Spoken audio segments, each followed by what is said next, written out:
O Filemon, wala pa rin bang laman ng lumang balon dyan sa bakanting lote? Baka mapagod ka ng gusto kung sa kabilang baryo ka pa mag-iigib ah. Wala pa rin po, Tiyo eh. Tuyong-tuyo pa rin yung ilalim nun. At mukhang magkakaroon lang ng laman yun kapag muling umulan. Ito talagang mahirap dito sa baryo natin no? Kapag sobrang tag-init, wala rin tayong magagamit na tubig. Mabuti pa sa kabilang layon Hanggang ngayon, may mga laman pa yung balon doon. Sa ilog, nasubukan mo na bang magukay ng pansamantalang balon doon? Kahapon po, pero hindi basa ang buhangin Kaya nasisiguro kung walang tubig doon. Ay nako, ang hirap talaga. Ano kayo nang gagawin natin? Alam nga namang magukay tayo rito ng bagong balon. Tsak na mag-aaksaya lang tayo ng pawis at oras natin. Susubukan ko na lang po sa kabilang baryo, Tiyo. Hindi bali ng malayo basta sigurado makakaigib ako ng tubig. Hindi naman siguro nila ipagdadamot ang kanilang tubig sa atin no? Abay oo naman. Grasya mula sa Diyos ang tubig kaya hindi dapat nila gagawin yan. Hindi nila alam kung anong karma ang maaaring bumalik sa kanila kapag naging madamot sila sa tubig. Sige po, bukas ng madaling araw po, aalis ako para magigib doon. Kapag ganitong oras kasi, pinipilahan ng mga tao yung balon Tsak na wala rin ako makukuha ng tubig. Maghihintay pa ako ng ilang oras bago mapuno yung sisidlan natin. Ay mabuti pa nga. Sabihan ko na lang si Santino na samahan ka. Puro laro lang naman yung inahatupag ng batang yun siya. Mas maganda niyan siya ang pagbitbitin mo ng isang balde para mabanat yung butot kalamnan niya. Kayo po bahala, Tiyo. Ayos lang naman po sa akin kung mag-isa akong tutungo ron. Hindi ako natatakot sa daan. Basta, iba pa rin yung may kasama ka. Madaling araw kang aalis Hindi mo alam kung ano ang aabutan mo sa daan. Sa bagay po. O sige, Tiyo Nicasio. Sabihan mo na lang po siya at nang may makausap naman ako sa daan. O siya, sige. Ako nang bahala sa kanya. Magpahinga ka na ron at maaga pa kayong aalis kinabukasan. Ako nang kakausap sa pinsan mo. Sige po, Tiyo Nicasio. Mauna na po akong matulog sa inyo Pumasok si Filemon sa kanilang silid at naglatag na ng banig. Matapos niyang gawin yon, humiga siya at panandaliang nag-isip. Naalala niya ang kanyang mga magulang at bahagya siyang nakaramdam ng lungkot. Pero nang maisip niyang mapalad pa rin siya dahil kinukup siya ng kanyang tiyuhin, napangiti na lang siya.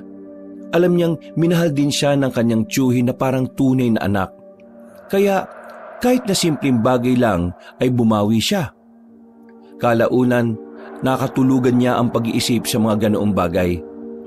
Bandang 3:00 ng madaling araw nang magising siya, naabutan niyang nakaupo sa tapat ng bintana ang kanyang tiyuhin habang nagkakape. Ang aga naman ng gising niyo, Tiyo Ay oo, hindi kasi ako ganong nakatulog Kaya eto, nagkape na lang ako. Sige na, magtimpla ka na ron at gigisingin ko maya-maya si Santino. Mamaya na lang po pagkabalik namin para diretso na lang sa pag-aagahan. Ay, ikaw bahala. Sige, gisingin ko muna ang pinsan mo para naman may makakasama ka na sa pag-iigib. Sige po, Tiyo Nicasio. Ihanda ko na rin po yung sisidlang ng tubig na dadalhin namin. Mas maigi pa nga. O sige na, sandali lang Nang pumasok sa kanilang silid si Tiyo Nicasio, pumunta na rin si Filemon sa kusina para ihanda ang sisidlan ng tubig at ang balding dadalhin ni Santino. Nang maihanda na niya ito, bumalik siya sa sala at hinintay roon si Santino. O ano Santino, handa ka na ba? Oo, Kuya Filemon. O tayo na. Baka kasi kung mga bandang 5:00 tayo aalis darating tayo doon sa kabilang baryo na marami nang nakapila sa balon. Mas mabuti pa nga ngayon na kayo umalis. Para naman bago mag 6:00 nakauwi na rin kayo rito sa bahay. Oo nga po, Tay. Ano Kuya, tayo na. Mag-iingat kayong dalawa Medyo maliwanag naman ang buwan Huwag na kayong magdala ng lampara. Opo, Tay. O sige Kuya, alis na tayo. Kinuha ni na Filemon at Santino ang kanilang mga dadalhing sisidlan at umalis na nga sa kanilang bahay. Binaybay nila ang daan patungo sa kabilang baryo. Habang naglalakad, naging panay ang pagkukwentuhan nilang dalawa. Natigilan lang sila sa pagkukwentuhan nang makaamoy sila ng mabahong amoy na katulad ng patay na daga. Dahil masukal ang bahaging dinaraanan nila, hindi nila kagad nakita kung ano ang naroon. Halika, alamin muna natin kung ano yung pinanggagalingan ng amoy na yun. Wag na kuya, baka kasi patay na daga lang naman yun eh. Sayang lang yung oras natin. Mabilis lang naman to. Sige, kung ayaw mo, hintayin mo na lang ako dito. Ako na maghahanap ng kung anong hayop yung pinanggagalingan ng amoy na yun. Ayoko kuya, natatakot ako dito eh. Sige na nga, sama na lang ako. Basta huwag tayo magtatagal ah. Oo nga. Tayo na, Santino. Mukhang dyan malapit sa mga mayayabong na damo ng gagaling yung masangsang na amoy eh. Hinanap nila ang pinanggagalingan ng mabahong amoy na kanilang nalanghap. Makaraan ng ilang minuto, napako ang kanilang paningin sa bahaging tinatamaan ng liwanag ng buwan. May mga nakahandusay na hayop doon na sa inala nila ay mga kambing at baka. Wakwak ang kanilang mga tiyan at wala na ang kanilang mga laman loob. Nabubulok na rin ang mga yon. Kaya naisip nilang ilang araw nang naroon ang mga patay na hayop. Ang baho kuya. Kaya nga lintik na yan. Parang nasusuka ako. Tayo na nga. Bilisan natin kuya. Ay teka, ano kaya yung gumawa nun? Malaking ahas kaya o bayawak? Ewan ko pero malakas ang kutob ko na hindi ahas ang gumawa nun. Kung isang dambuhalang ahas ang may gawa nito, sana buong katawan ng kambing o baka yung kanyang nilunon eh. Ano kaya? Alam nga namang aswang, di ba? Ewan ko, di ko alam. Teka, tingnan natin sa bahagi ron. Parang may kumikinang eh. Oh, ano naman kaya yun? Halika nga, tingnan natin. Nilapitan nila ang bagay na kumikinang dahil sa liwanag ng buwan. Pagkarating nila roon, dinampot yun ni Filimon. Napag-alaman niyang pinagbalatan yun ng malaking ahas. Kaya binitiwan niya ito sa kaniyaya na si Santino na umalis roon. Tayo na, mukhang delikado tayo rito. Marahil tama ka. Malaking ahas ang biktima sa mga hayop na yun. Umalis na lang tayo, baka pati tayo mapagdiskitahan ng ahas. Sige kuya, umigib na lang tayo ng tubig at baka may makauna pa sa atin dun sa balon. Hinayaan ng dalawa ang mga nabubulok na bangkay ng hayop doon. Binilisan nila ang kanilang paglalakad hanggang sa makarating sila sa balon. Saktong kumukuha na sila ng tubig na may dumating na ibang tao para umigib. Nakipagkwentuhan sina Filimon doon at napag-alaman nilang may nakita rin silang patay na hayop na katulad ng nangyari sa kanilang nakita. Nang mapuno na ang sisidlan nila Filimon, nagpaalam na sila sa mga kasama nila roon at nagsimula na silang maglakad pa uwi. Kuya, posible kayang magkaroon ng katawang ahas ang aswang? Mukhang malabo kasi na mga laman loob lang ang kakainin nila eh. Hindi ba madalas nilulunok ng buo ng ahas ang kanilang biktima? Yan din ang pagkakaalam ko. Pero malay natin, ibang uri pala ng ahas ang gumawa nun. Ang gawin na lang natin, mag-ingat tayo. Baka mamaya makasalubong natin yung ahas na yun at pati tayo maging biktima niya. Oo nga po kuya, lalong-lalo ka na. Minsan ginagabi ka na sa pag-uwi. Tapos umiigib ka pa ng tubig sa mandaling araw. Huwag ka mag-alala, mag-iingat naman ako eh. Ay, siya nga pala, kakausapin ko yung tatay mo na huwag na kitang isama sa pag-iigib. Mukhang delikado ang sitwasyon eh. Baka sa susunod, makasalubong na natin yung dambuhalang ahas at habulin niya tayo. Magiging kargo di konsensya pa kita eh. Wala namang masamang mangyayari sa akin kuya. Kahit nasasamahan pa kita kada igib mo ng tubig. Basta, iniisip ko lang naman yung kaligtasan mo eh. Baka sa susunod, hindi lang mga hayop ang nagkalat sa daan, kundi pati ng mga bangkain ng tao. Diyos ko, wag naman sana. Hindi na nasagot ni Santino ang kanyang kuya Filimon. Ang binata naman, minabuting ituon ang kanyang pansin sa paglalakad. Noong lumaon, nakarating na sila sa kanilang bahay. Dahil maliwanag na ang paligid, nagpasya na silang kumain ng agahan at uminom ng kape. Habang nag-aagahan, lumapit si Tiyo Nicasio sa kanila. Tay, alam niyo po ba, may nakita kami kaninang mga patay na hayop malapit sa mayabong na damuhan. Ano naman ang may gawa doon? Marami ba? Ilang katawan lang naman po ng kambing at baka. Hindi talaga namin alam kung ano yung magawa nun eh. Pero malakas ang aming kutob na malaking ahas ang pumatay sa mga yun para maging pagkain. Paano nyo naman nasabi? Sana kung talagang ahas yun, dapat mga buto na lang ang nakita nyo. Niluluno kasi ng buo ng ahas yung kanilang biktima eh. Alam naman nyo yun, hindi ba? Pero may nakita po kaming pinagbalatan ng ahas doon. Malaki siya. Halos kasya nga siguro yung katawan ko ron eh. Diyos ko, ano na nangyayari sa bayan natin? Tagtuyot na nga, may mga ahas pang gumagala para mambiktima. Ay nako, wag naman sanang umabot sa oras na magkaroon din ng malawakang tagutom. Baka magpatayan na mga tao para lang may makain. Yan nga rin po ang inaalala ko eh. Mas maigi siguro kung ngayon pa lang maganda na tayo, Tiyo. Ay sige, mabuti pa nga. Para kung sakaling wala nang ganong makain hindi tayo magugutom. May naipon pa akong pera dyan. Bibili tayo ng sako ng bigas para maging handa tayo. Sige po, idadagdag ko na rin po yung ipon ko para hindi tayo kukulangin. Pagkatapos kumain ni na Filemon, binasag niya ang kanyang alkansya at ibinigay ang kanyang pera sa kanyang tiyuhin. Nagpunta naman sa bayan si Tiyo Nicasio para bumili ng 3 sako ng bigas.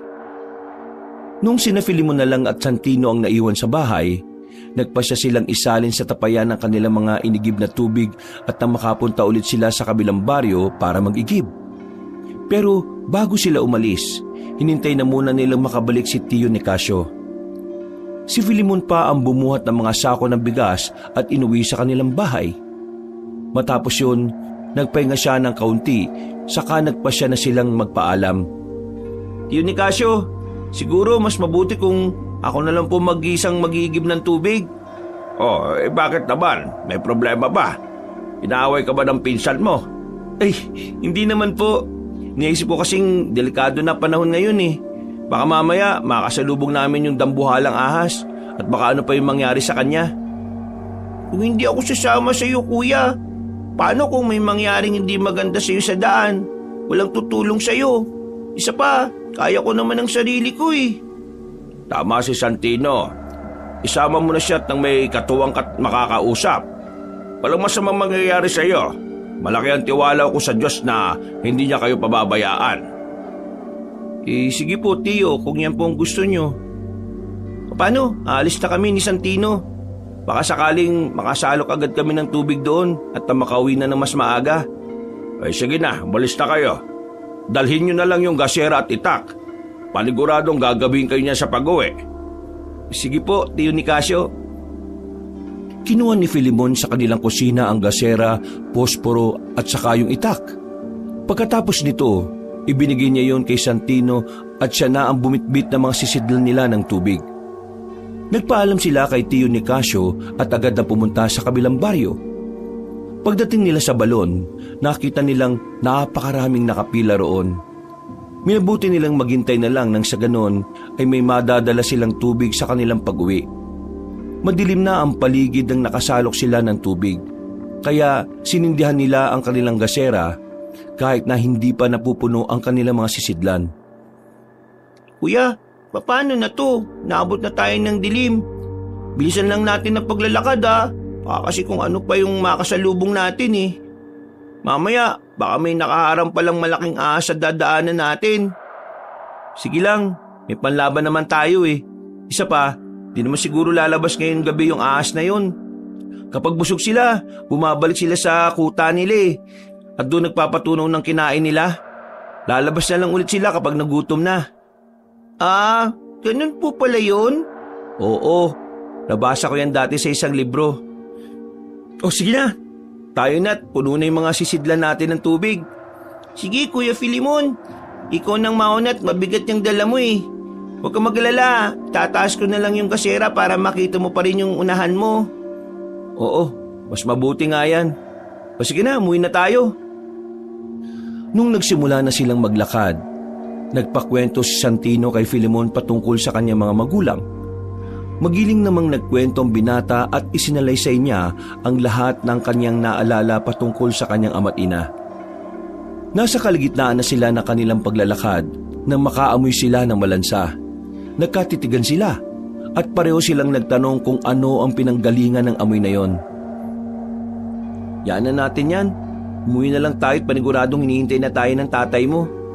Oo nga kuya, magtataka yun kung bakit ganitong oras na tayo nakauwi eh. Paano ba naman? Maraming mga taong nakapila sa balon. Mabuti nga't may nasalok pa tayong tubig eh. Kaya nga eh. Di bale, kahit mahirapan tayo sa pag-iigib, ang importante, may bigas na tayo ron. Kahit 5 buwan pang maging ganito ang ating sitwasyon, hindi tayo magugutom. Pero nakakapagod po ang mag-igib.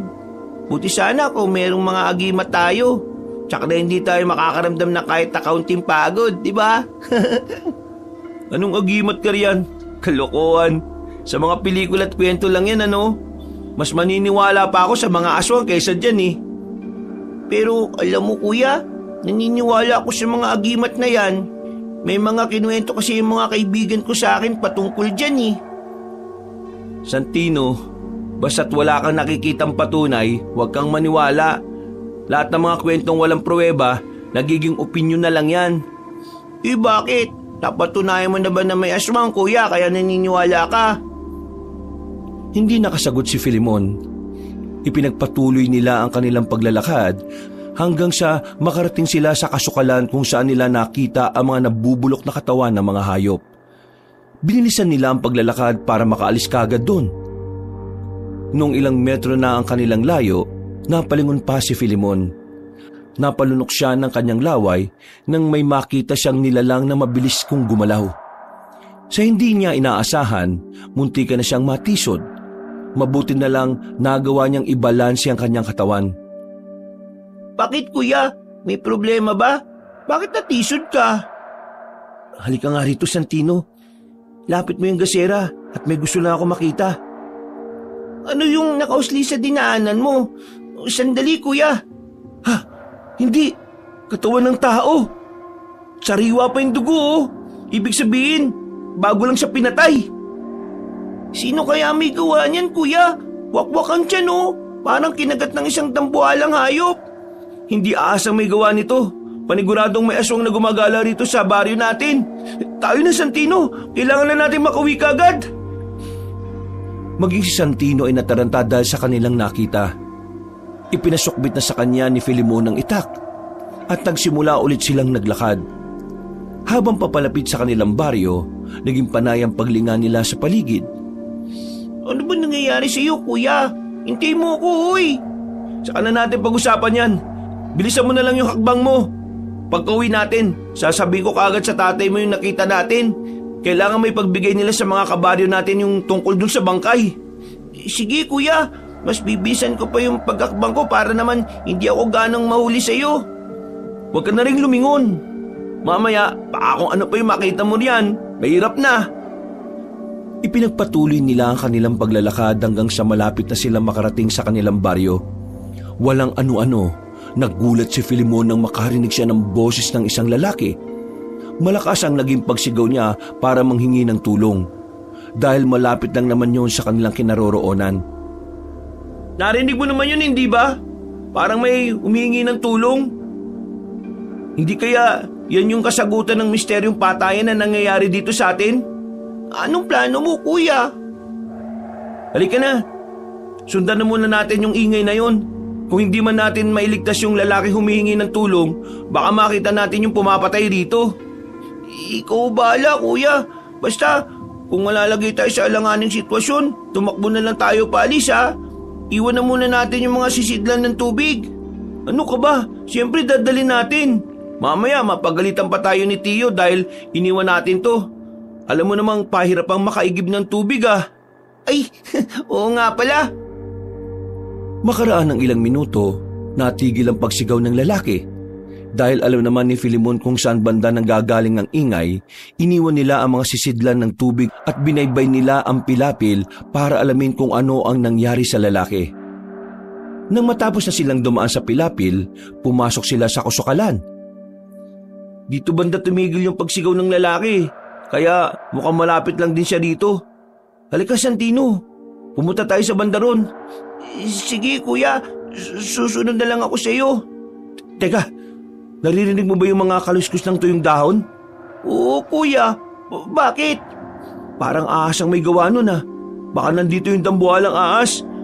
Huwag na tayo masyadong gumawa ng ingay at baka makaalarma tayo. Natahimik si Santino.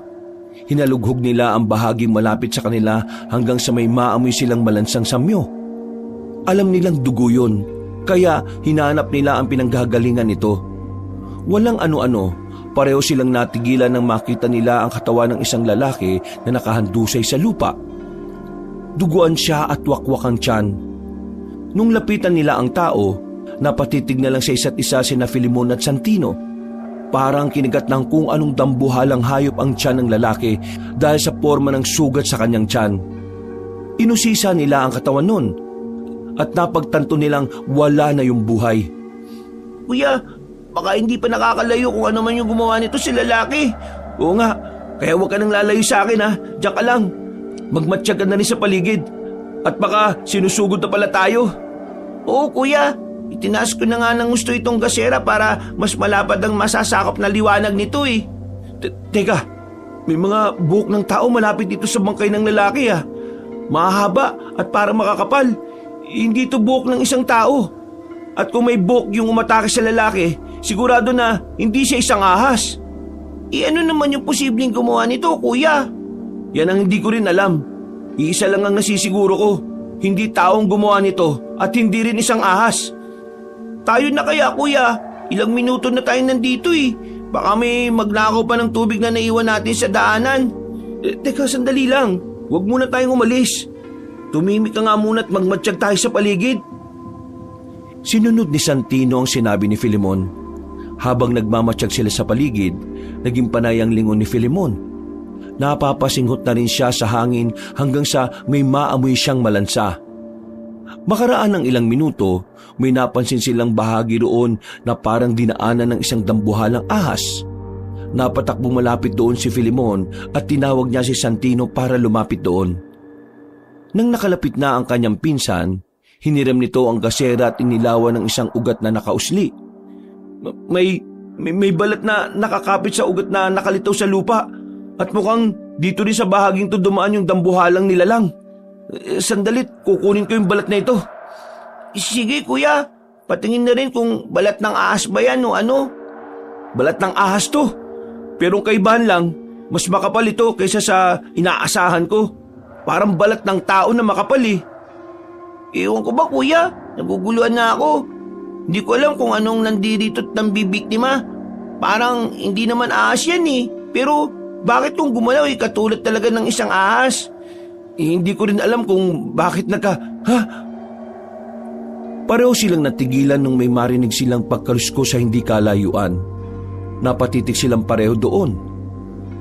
Agad na nagwika si Filemon na susundan nila ang ingay.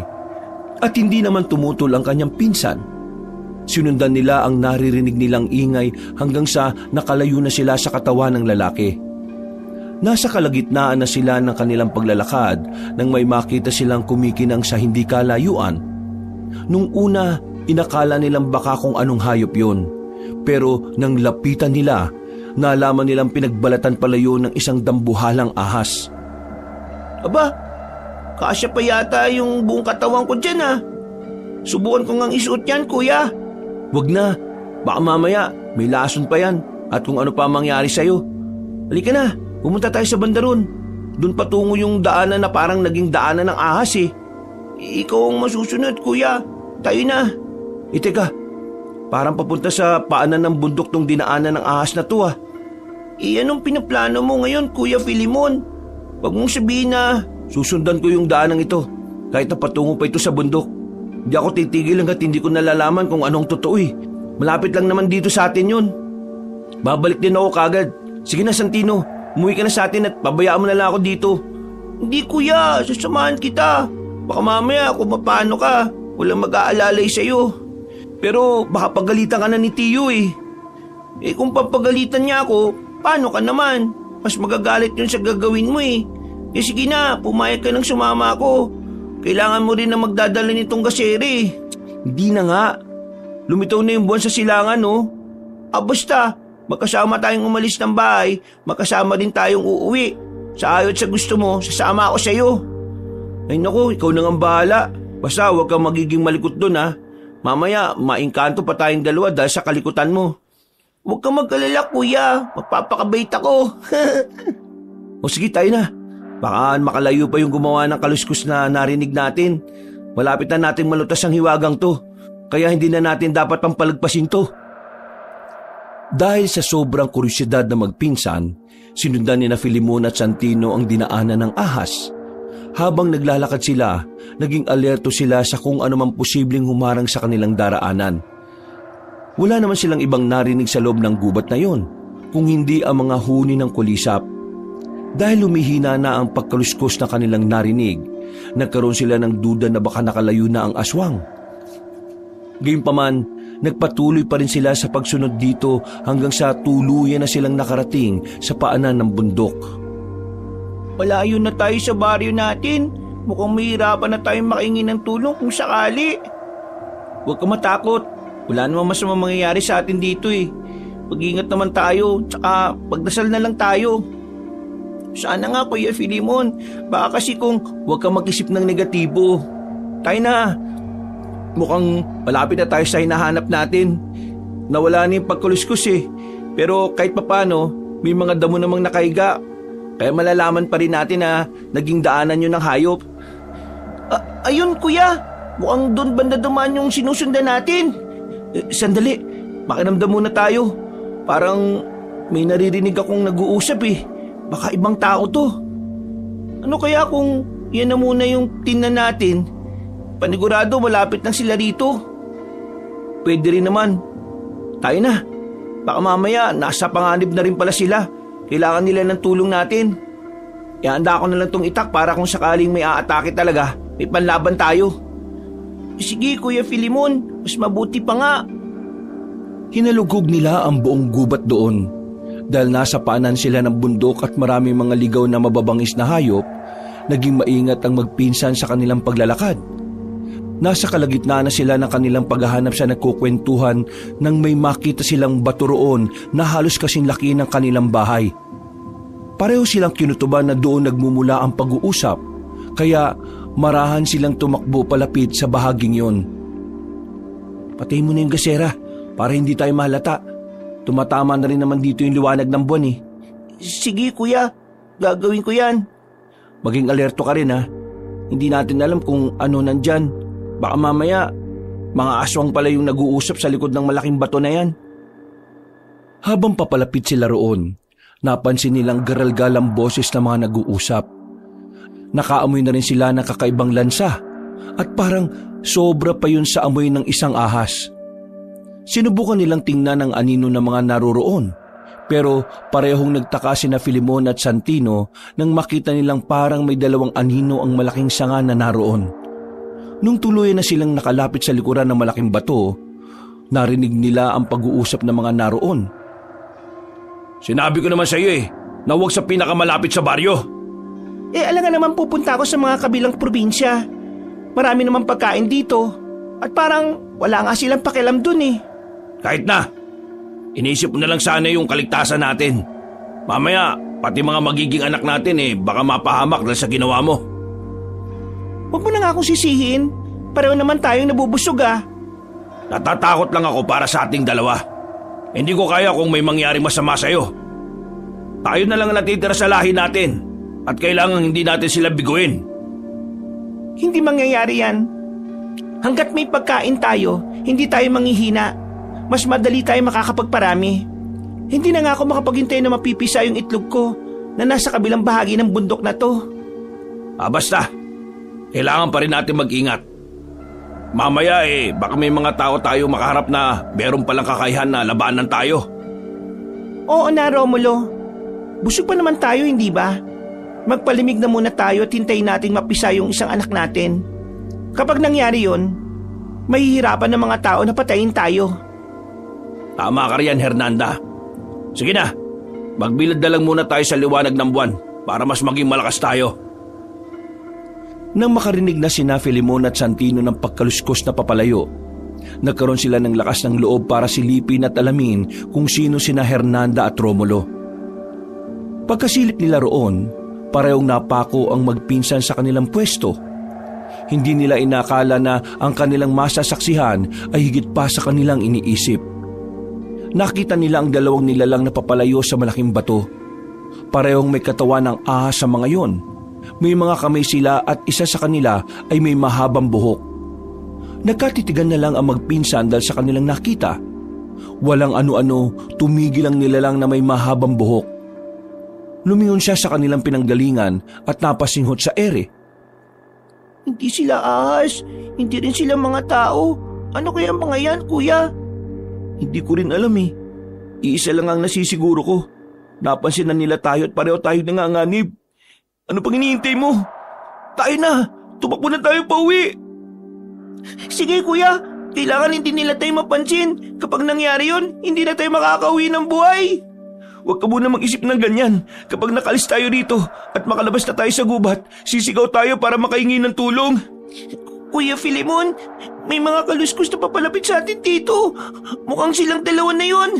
Diyos ko, anong uri ng demonyo itong nakasagupan natin?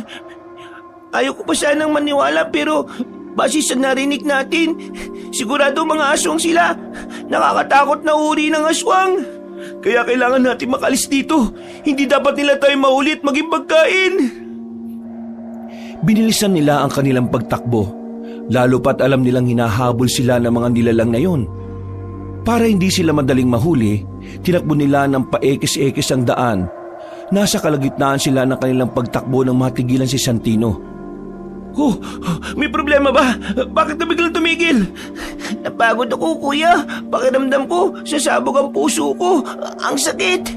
Naku, kailangan makalis na tayo rito eh. Malapit na yung mga umahabol sa atin. Mukhang hindi ko na kaya, kuya. Sige na, iwan mo na lang ako dito. Ikaw nang bahala kay Itay, ah. Hindi, sabay tayo nga alis dito ng buhay. Hindi kita pababayaan. Halika na! Upang madali niyang maisama si Santino, nagpasya si Filemon na kargay nito sa kanyang likod. Alam niyang mas magiging mabagal ang kanilang pagtakbo, pero hindi kaya ni Filemon na iwan doon ang kanyang pinsan. Maraming salamat, Kuya Filemon. Hindi mo ko iniwan doon. Walang anuman, Santino. Hindi ko maatim na iwan ka ron. Alam kong habang buhay kong sisisihin ang sarili ko kapag ginawa ko yun. Pero paano kung pati ikaw mapahamak? Hindi mangyayari yan. Makakaligtas tayo rito. Sige na, kumapit ka na lang na mas bilisan ko ang pagtakbo. Mukhang hindi pa rin tumitigil at malapit na nila tayong maabutan. Mas binilisan ni Filemon, pero dahil may karga siya, mas mabagal yun kaysa sa nauna niyang pagtakbo. Sa hindi niya inaasahan, bigla siyang natisod. Pareho silang tumilapo ni Santino at pareho rin silang napasigaw. Dahil sa nangyari, nabasag ang kanilang gasera at kumalat ang apoy sa unuhan nila. Parehong napatayo o magpinsan nang makita nila kung saan natisod si Filemon. Tumakbo ka na, Santino! Iwan mo na ako dito! Iligtas mo sarili mo! Hindi kita iiwan, kuya. Dito lang ako. Pero baka pati ikaw kainin ng mga dambuhalang ahas na yun. Malapit na sila! Pag-ungol na lang ang naging sagot ni Santino kay Filemon. Saktong pagkatayo nilang dalawa, pinuluputan sila ng malaking ahas. Mas malaki pa yon sa tubong ginamit sa paggagawa ng balon. Kaya pareho silang kinabahan. Alam nilang magagawa silang lulunin ng ahas na yon. Kaya nagsimula na sila sa kanilang pagdarasal at kahit papaano nakakaya pa nilang magsalita ng hindi gaanong nahihirapan. Kuya, anong gagawin natin? Kakainin tayo ng ahas na ito. Kumalma ka muna. Kapag naramdaman ng ahas na to na gumagalaw tayo, mas hihigpitan pa niya yung pagkakalingkis niya sa atin. Sige kuya, yan ang gagawin ko. Sana naman may dumating dito para tulungan tayo. Kahit na malabong mangyari yan, kailangan pa rin nating umasa. Yan na lang din ang sandata natin sa ngayon. Hindi ko rin si maigalaw yung mga kamay ko kaya hindi ko makukuha ang itak na nasa bewang ko. Habang nahihirapan na magpinsan dahil sa ginagawa ng aswang, nakatingin naman sa kanila ang dalawang nilalang. Mapupula ang mga mata nito at naglalaway pa habang sumisingot sa direksyon ni na Filemon. May kung anong pinagbubulungan ng dalawa. Kaya nagkaroon ng kutob si na Filemon na baka may binabalak ang dalawa laban sa kanila. Nasa ganong kalagayan sila na may mapansin si Filemon na gumagalaw sa hindi kalayuan. Tiningnan niya kung mabuti yun at nakita niyang may isang matandang lalaki roon na nakamasid sa kanila. Sa isang pagkisap ng mga mata ng binata, biglang nawala ang matanda at hindi na niya ito nakita pa. May nakita ka rin bang matanda na nakatingin sa atin?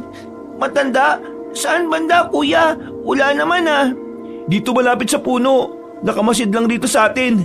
Hindi ko alam kung ano ang pakay niya. Pero parang may gusto siyang ipaiwatig sa akin eh. Yun nga lang, bigla rin siyang nawala. Sino naman kaya yun? Baka isang engkanto yung kuya. Hindi ko alam. Pero sana siya na yung maging susi para makalis tayo sa sitwasyon na to. Kahit papaano, nagkaroon ng pag-asa ang magpinsan. Iginala ulit ni Filemon ang kanyang paningin sa paligid at inalam kung naroroon pa rin ang matanda. Walang ano-ano, nilawayan sila ng malaking ahas. Kaya napaduwal na lang sina Filemon at Santino dahil sa lansanon. Nasa ganong sitwasyon sila nang maibaling nila ang kanilang pansin sa dalawang nilalang. Sino kayong dalawa? Bakit nandito kayo sa kuta namin? Ano ang kailangan nyo? Mukha yatang gusto nyong maaga mamatay ah. Kayo pa mismo mga pagkain namin ang lumapit dito. Hindi bale. Panonoorin na lang namin kayong mamatay dyan. Pero kapag pinakawalan kayo ng kaibigan namin, hindi mo na kung anong ibig sabihin yun, Romulo. Tayo ang kakain sa kanila. Hindi mangyayari yan. Alam kong merong magliligtas sa amin. Huwag kang umasa, mabibigo lang kayo. Natigilan na lang silang lahat nang may marinig silang pagtawag sa hindi kalayuan. Pinakinggan ng mabuti yon ni Filemon at nalaman nilang boses yon ng kanyang tiyo Nicasio. May narinig din silang ibang boses na sumisigaw, kaya naisip niyang mga kasama yon ng kanyang tiyuhin. Ha? Mga tao, magtago na muna tayo, Romulo. Baka marami sila at mahirapan tayo. Hindi, dito lang tayo. Ayaw mo nun? Marami tayong magiging pagkain. Saka na tayo kakain ulit. Mas importante sa ngayon ang kaligtasan natin. Kung gusto mo, mauna ka na. Dito na lang ako at aabangan ko ang mga tao. Nagugutom ako kapag naaamoy ko sila eh. Isipin mo magiging anak natin. Halika na. May pagkakataon pa naman sa susunod ah. Dahil sa pamimilit ng babae sa kanyang asawa, nakumbinsi niya ito at sabay silang umalis. Nang wala ng dalawa, ibinuka ng malaking ahas ang kanyang bunganga at naganda na ito para kainin sila. Noong lulununin na sana nito sina Filemon at Santino, biglang dumating si Tiyo Nicasio na may hawak na sulo at itak. Kasama niya ang 10 kalalakihan na kanayo nila. Filemon, ano nangyari? Bakit kayo napunta rito? Saka na kami magpapaliwanag, Tiyo. Kailangan muna namin makawala rito. Tulungan niyo po kami, Tay. Mas umihigpit na yung pagkakapulupot sa amin ng ahas na ito. Ang kasama, lapitan natin ang ahas na yan at patayin. Mag-iingat kayo, Tiyo. Malakas ang ahas na to. Kami nang bala. Sige na mga kasama, patayin natin ang ahas na ito at katayin natin pagkatapos. Paniguradong marami-raming pulutan nito. Bukas, buong araw tayong iinom ng tuba. Sagot ko! Pinagtulungan tagain ng mga tao ang malaking ahas. Nabitiwan naman ito sina Filemon at Santino, kaya pareho silang napalumpasay sa lupa. Dahil sa ginawa sa kanila ng ahas, nang hina silang dalawa. Pinanood na lang nila sina Tiyo Nicasio habang nilalabanan ang malaking ahas. Kalaunan, dahil sa dami nila, naging mabilis ang paghina ng aswang. Napuno ng sugat ang kaniyang katawan hanggang sa tuluyan siyang namilipit habang nakahandusay sa lupa. Noon din, inundayan siya ng pagtaga ng mga tao. Hinati nila sa napakaraming parte ang katawan ng ahas. Maraming salamat sa inyo, Tiyo Nicasio. Kung hindi dahil sa inyo, baka nasatyan na kami ng malaking ahas na yan. Teka, bakit pa nga ba kayo napadpad rito? Ano nangyari? May sinundan po kasi kami rito. Nakala namin na ang malaking ahas yun. May nakita kasi kaming kaninang bangkay ng tao tapos wala mga laman loob. Nang may marinig kaming kaluskos at may nakitang daanan ng ahas patungo dito, hinanap namin yun. Pero higit pa sa ahas ang nakita namin rito, muntikan na rin nila kaming mabiktima. Anong ibig yung sabihin dalawa na higit pa sa ahas? Anong nakita nyo dito sa paanan ng bundok? Hindi sumagot kagad ang dalawa. Napako ang kanilang paningin sa hindi kalayuan. Ilang sandali pa, Itinuro ni Santino ang bahaging pinagmamasdan nila. Napanganga na lang si Tio Nicasio nang makita nila ang dalawang malaking ahas na ang kalahating katawan ay sa tao. Magkasama! Mga aswang yon! Mga buraw-buraw! Anong gagawin natin, Tiyo? Lalabanan natin sila. Ang mga kagaya nila ay hindi dapat naninirahan dito sa bundok. Delikado para sa atin ang kanilang presensya. Pero malalakas sila at mababangis. Oo nga't malakas sila. Pero marami tayo. Kakayanin nating matalo ang mga buraw-buraw na yan. Napatango na lamang si Filemon habang pinagmamasdan niya ang mga papalapit na mga nilalang. Doon niya naisip na may mga ganong uri pala ng aswang. Kinabahan siya sa kung anumang posibleng mangyari. Pero sinikap niya ang makatayo at hinugot ang kanyang itak. Maganda kayo. Filemon, protektahan mo ang pinsan mo kahit ano pa man ang mangyari. Sige, Tio Nicasio. Hindi ko pababayaan si Santino. Santino, dito ka pumeso sa likod ko. Nandyan na ang mga buraw-buraw. Huwag kayong panghinaan ng loob. Kaya natin sila. Anong gagawin namin? Baka mahirapan tayong patayin ng mga aswang na yan. Sikapin natin pugutan sila ng ulo. Isa yan sa paraan para mapatay ang mga buraw-buraw. Kung sa katawan nila tayo tataga, kusang hihilom lang ang kanilang sugat. Sige, Tio Nicasio. Nang makalapit na sa kanila ang dalawang aswang, nakipaglaban sila sa mga ito. Ilang beses nilang sinubukang tagain ang mga buraw-buraw. Pero dahil maliliksi ang paggalaw ng mga nilalang, puro daplis lang sa katawan ang natanggap ng mga yon mula sa mga tao. Romolo, mabubusog tayo nito. Marami ang nakahain sa ating pagkain. Oo, asawa ko. Nakakatawa silang tingnan. Kahit anong gawin nila, hindi nila tayo matatalo. Nag-aaksaya lang sila ng kanilang lakas. Huwag kayong makampante. Baka yan ay kapahamak ninyo. Aba, nagtatapag-tapakan ka na ngayon ha, dahil may kasama ka. Kanina parang maiihi ka na sa salwal eh. Dahil ibinaling ng dalawang buraw-buraw ang kanilang pansin kina Filemon at Santino, hindi nila napansin ang paglapit sa kanila ng mga tao. Ilang beses na sinubukan ng mga taga-nayo na tagain ng mga aswang, pero gaya ng sabi ni Tio Nicasio, naghihilom lang ng kusa ang mga sugat nito. Sa hindi inaasahan ng mga tao, bigla silang hinagupit ng mga buntot ng dalawang aswang. Nagsitilapon sila at nabitiwan nila ang kanilang mga itak. Filemon, tumakas na kayo ni Santino. Iligtas mo ang pinsan mo. Pabayaan mo na kami rito. Hindi, tutulong ako sa inyo. Baka kaya nating patayin ang mga aswang na yan. Hahakbang na sana si Filemon para lapitan ng lalaking buraw-buraw, pero biglaan itong gumalaw. Sinunggaban noon ng tatlo ng mga taong kababangon pa lang at kinain nito ang kanilang kalahating katawan. Napasigaw na lang si Santino nang makita niya kung paano bumagsak sa lupa ang pang-ibabang bahagi ng katawan ng mga kanayo nila. Walang ano-ano, hinarap ng babaeng aswang sina Filemon. Nanggigigil ako sa inyo. Ang bango ng laman ninyo at nakakauhaw ang dugo ninyo. Sige, sumugod kayo rito sa amin. Tingnan natin kung hindi kita pugutan ng ulo.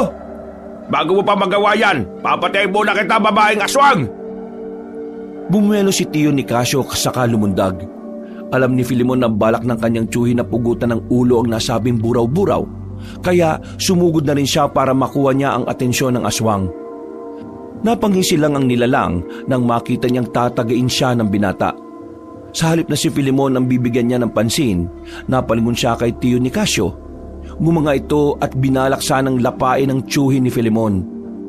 Bago pa noon magawa ng aswang ang kanyang binabalak, buong lakas siyang tinaga ni Filemon sa buntot.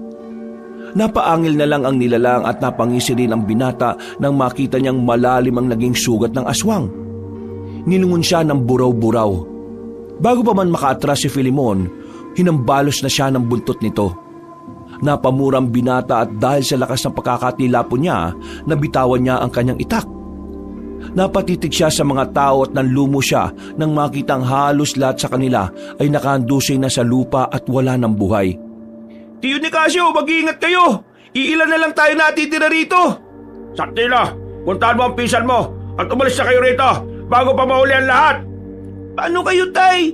Paano kung anong gawin sa inyo ng buraw-buraw na yan? Huwag mo akong intindihin! Ang importante ay makaligtas kayo! Mahal ko kayong dalawa! Sige na! Puntahan niyo ang inyong pinsan! Hindi! Lalaban din ako! Sandali! At hahanapin ko lang ang itak ko! Kung banda sa akin ang dalawang yan! Wag! Bitiwan mo ako! Pakawalan mo ako, buraw-buraw! Sige na, Filemon! Huwag ka na magmatigas! Isama mo na sa magtaka si Santino! Saktong pagkakita niya ng kanyang itak, napasigaw na si Santino. Pagkalingon ni Filemon, nagulat siya nang makitang nakahanda na ang buraw-buraw para lapain siya. Dahil dito, isinalampak niya ang kanyang itak sa bunganga ng nilalang para hindi nito maisara ang bibig niya at hindi siya nito makagat. Noon din, napahiyaw si Santino. Ibinaling naman agad ng binata ang kanyang pansin sa pinsan niya. Kuya Filemon, si tatay, nilalapan ng aswang. Iligtas natin siya. Wala tayong magagawa. Tumakas na tayo rito. Wala tayong laman sa mga buraw-buraw na yan. Kailangan makalis na tayo. Hindi ko iiwan dito si tatay. Kung gagawin mo yan, pati ikaw ay mabibiktima ng mga buraw-buraw. Ayaw ng tatay mo na mapahamak ka. Lumaban na lang tayo ng patayan. Ayun, may itak na tumilapon doon. Sandali, kukunin ko. Wag na nga. Kailangan makalis tayo rito. Habang abala pa ang mga aswang sa pagkain sa mga laman loob ng mga tao. Pero kuya, si tatay, paniguradong kakainin din siya ng mga aswang. Pabayaan na lang natin siya. Ang gusto niya ay tumakas tayo dito. At yan ang ating gagawin. Hinila ng binata ang kanyang pinsan para tumakas. Napalingon pa sila sa mga buraw-buraw at nakita nitong pareho kung paano kainin ng isang aswang ang laman loob ni Tio Nicasio. Napasigaw na lang ng malakas si Santino dahil sa nangyari. Pinakalma naman siya ni Filemon at ipinaliwanag na kailangang hindi sila makagawa ng ingay. Dahil naman sa biglang pagsigaw ni Filemon, napansin sila ng mga buraw-buraw. Nabahala ang magpinsan nang makarinig sila ng pagkaluskos at nang mapalingon sila, nakita nilang hinabol sila ng dalawang aswang. Mas naging mabilis pa ang mga ito at makaraan lang ng ilang sandali nasa likuran na sila ng mga ito. Akala ba ninyo makakalis kayo rito? Hindi! Kulang pa ang kinain namin. At kung kakainin namin ng mga laman loob nyo, paniguradong mabubusog na kami. Magagawa nyo lang yan kung mapapatay nyo kami. Yun ay kung magagawa ninyo. Nasa alanganin na kayong sitwasyon pero nagagawa nyo pa rin magyabang? Hindi bale, pare-pareho lang naman ang lasa ng mga laman loob ninyo. Unahin na natin yung mas bata. Mas malasa ang laman yan, lalo na ang atay. Hindi sumagot si Filemon sa sinabi ng lalaking buraw-buraw. Napahawak siya ng maigpit sa kanyang itak at walang pagdadalawang isip na sumugod dito.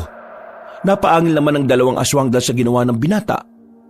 Bago pa man makalapit si Filemon sa kanila, hinagupit na siya ng buntot ng babaeng buraw-buraw.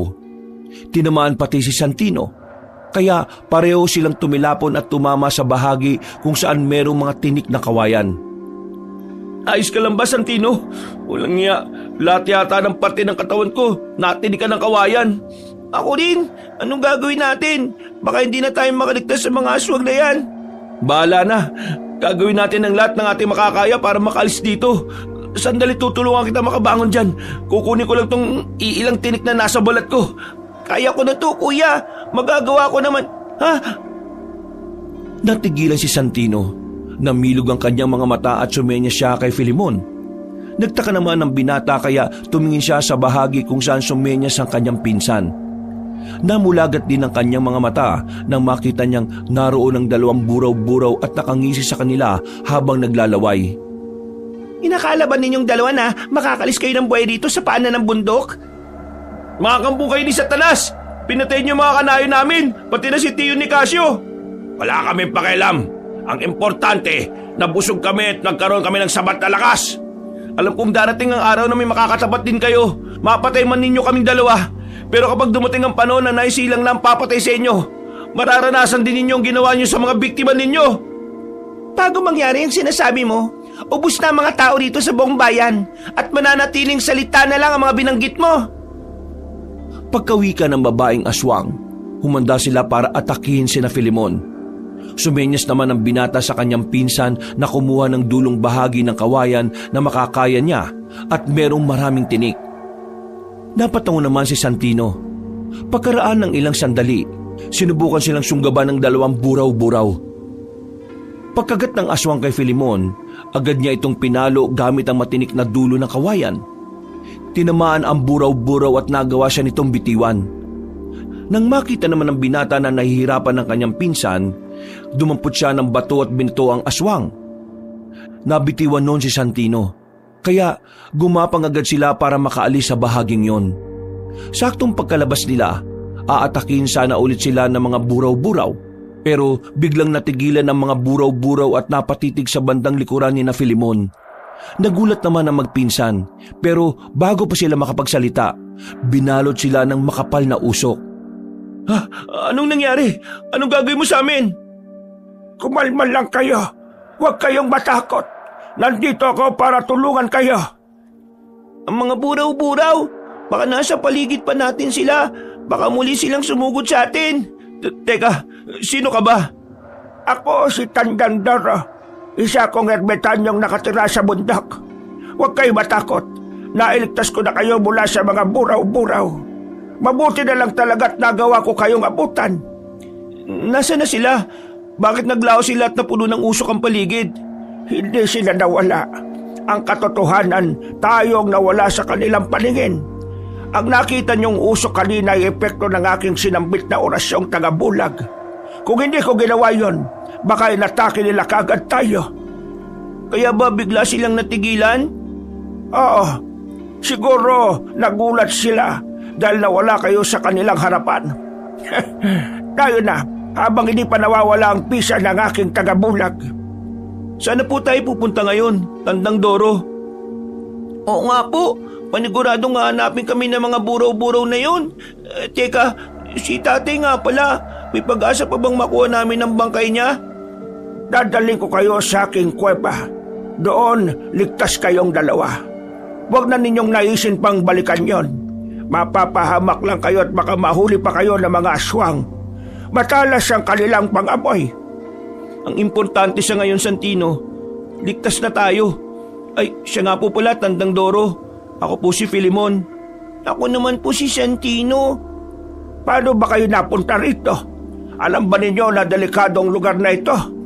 Maliban sa mga masasamang engkantong nakatira rito, tahanan din ito ng mga buraw-buraw. Sinundan po kasi namin sila eh. Kala namin kasi ahas lang ang gumagapang palayo at gumagawa ng bakas na daan. Yung pala, mga aswang na. Saan po ba nagmula ang mga buraw-buraw na yan? Hindi namin nakalaing may mga ganyang aswang. Ang totoo niyan, nagmula mga buraw-buraw nung isinumpa ng isang mambubunaw ang mag-asawang aswang dahil kinain ng mga ito ang kanyang anak. Mambubunaw? Ano naman po yun? Ang mambubunaw ay mangkukulam na ang ginagamit para manakit ng tao ay mga ahas. Nang naisumpa pa ng mangkukulam ang mag-asawa, nagkaroon sila ng kambal na anak na babae at lalaki. Sa takot ng mag-asawa na saktan ng mga tao ang kanilang anak, dinala nila ito sa isang bundok. Namuhay ang kambal sa kagubatan at kalaunan, nagkaroon ng mga anak. Magmula noon, ang kada buraw-buraw na mahuhuli ng mga tao ay pinapatay nila. At mukhang dalawa na lang ang natitirang buhay rito. Sina Romulo at Hernanda, yan ang pangalan nila. Tama, mababagsik sila. At sa katunayan yan, mas nauna pa silang mamalagi rito. Pero dahil sa antas ng aking kaalaman, natatakot silang makipagsagupa sa akin. Ang tanong nga lang, hanggang saan sila matatakot? Ayaw ko rin dumating ang araw at matatalo nila ako at itutulad nila sa iba nilang biktima. Wala naman po kayong dapat na ikatakot eh. Alam kong kaya nyo silang labanan. Nagawa ninyong mawala sa paningin nila eh. Napatawa na lang ang matandang ermitanyo sa sinabi ni Filemon. Nagpatuloy sila sa kanilang paglalakad at kahit papano, kampante ang magpinsan na hindi sila masusundan ng mga buraw-buraw. Hindi na nila naalaman kung gaano katagal silang naglakad hanggang sa makarating sila sa matarik na bahagi ng bundok. Humakbang si Tandandoro at nang medyo nakalapit na siya sa malaking bato na naroon, ikinumpas niya ang kanyang kamay. Sa isang pag-isap ng mga mata ni na Filemon, gumalaw ang bato at nagkaroon ng lagusan doon. Maaari na kayong pumasok sa aking kuweba. Halina kayong dalawa. Ang galing! Paano niyo nagawa yun? Oo nga po, kung tutusin, napakabigat ng batong yan ah. Kahit 3 tao siguro magtulong-tulong, mahirapan na paggalawin yan. Hindi naman ganon kakomplikado. Ginamitan ko lang ng orasyon ni San Cristobal. Isa pa, buhay ang batong yan at may mga gabay ng engkantor yan na nagsisilbi na ring bantay ko rito. Tayo na. Napanganga na lang ang magpinsan dahil sa mangha. Hinawakan pa nila ang malaking bato at sinubukang itulak, pero hindi man lang ito gumalaw kahit kaunti. Dahil sa ginawa nila, nauna nang pumasok ang ermitanyo. Sumugod na rin ang magpinsan sa kanya. Nung makapasok na sina Filemon at Santino, mas namangha sila nang makita nila ang mga kumikinang na bato roon na nagsisilbing liwanag sa loob ng kuweba. Ang ganda! Ano po yan, Tandang Doro? Mga simpleng bato lang yan na may kung anong mineral na nakapaloob, kaya nagliliwanag. Gaya ngayon, hindi ko na kailangan ng sulo rito. Maliwanag na ang buong tirahan ko. Ibig niyo pong sabihin, ito ang naging bahay ninyo? Aba oo, matagal na panahon na mula nung dito ako tumira. Dito ko na rin nahubog palalo ang aking kakayahan bilang isang ermitanyo. Patawad po, Tandang Doro. Pati kayo inadamay sa gulong to. Pasensya na po kayo riyan kay Santino ha. Maraming tanong eh. Ano ka ba, Filemon? Natural lang naman yan sa mga bata. Isa pa, hindi rin naman ako magsasawang sagutin ang tanong niya.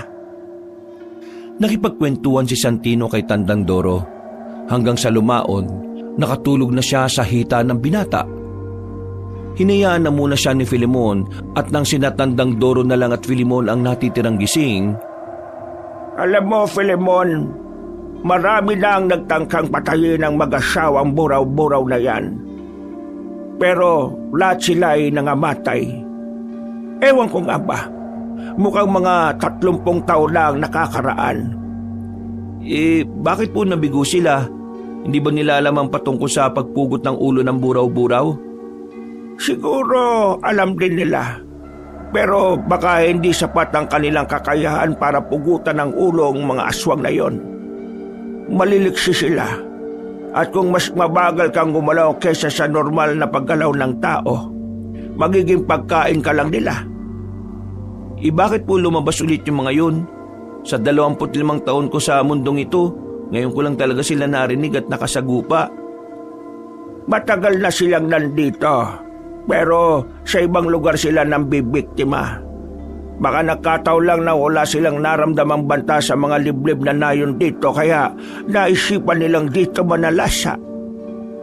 Napakawalang hiya talaga ng mga aswang na yan. Pati ang ama ni Santino, dinamay pa nila.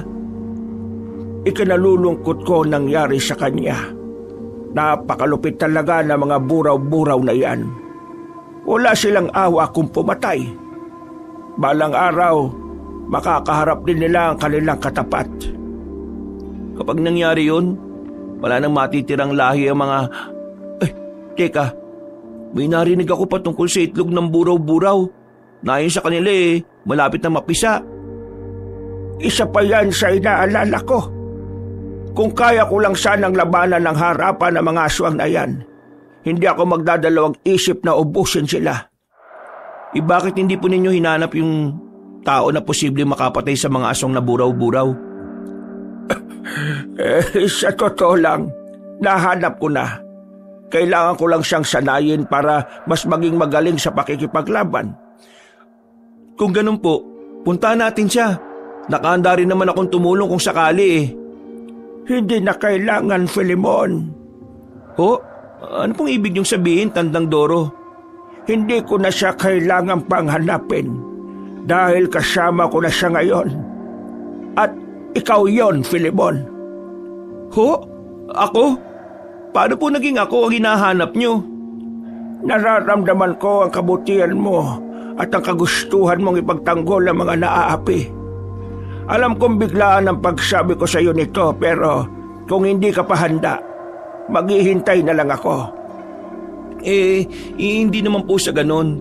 Medyo nag-aalangan lang ako. Kasi baka hindi ko makakaya yung mga buraw-buraw na yun Malalakas sila at maliliksi. Kayang-kaya nila akong patayin ng mabilisan kung gugustuhin nila. Huwag kang mag-alala. Kahit na malakas sila, kaya ko naman silang sabayan.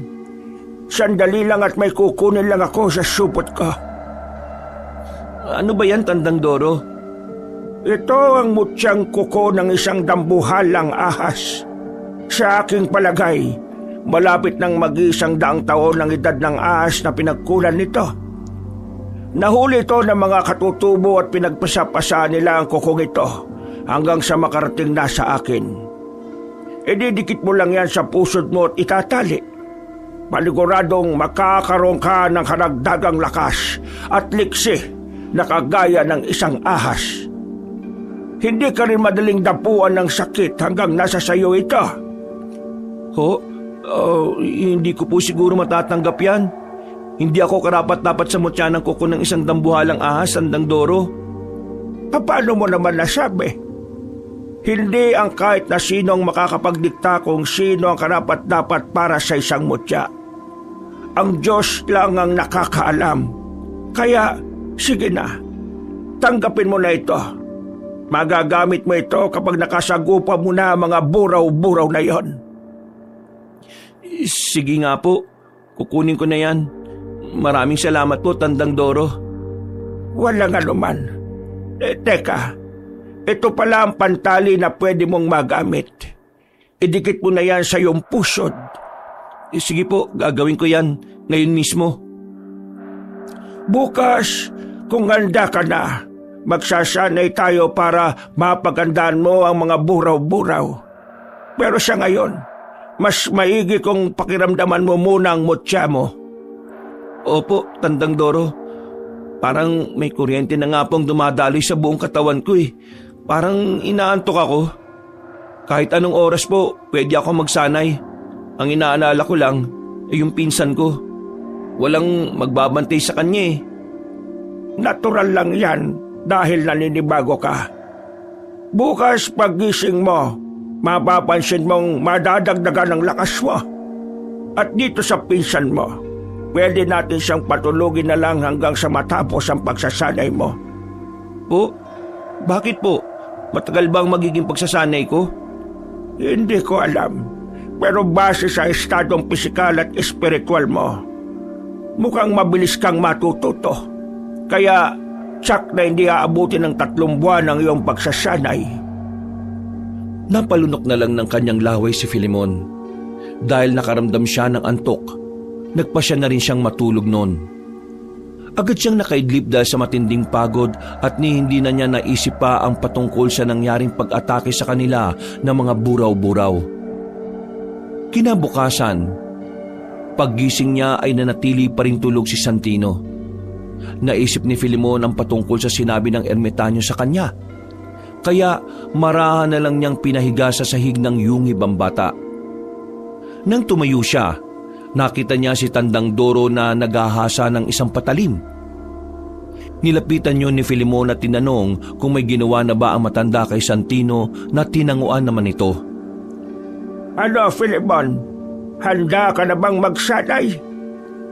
Kumpara po sa pagiganti sa mga aswang na pumatay sa tiyuhin ko at sa mga kanayon namin, palagi po akong nakahanda. Kung ganon, tayo na.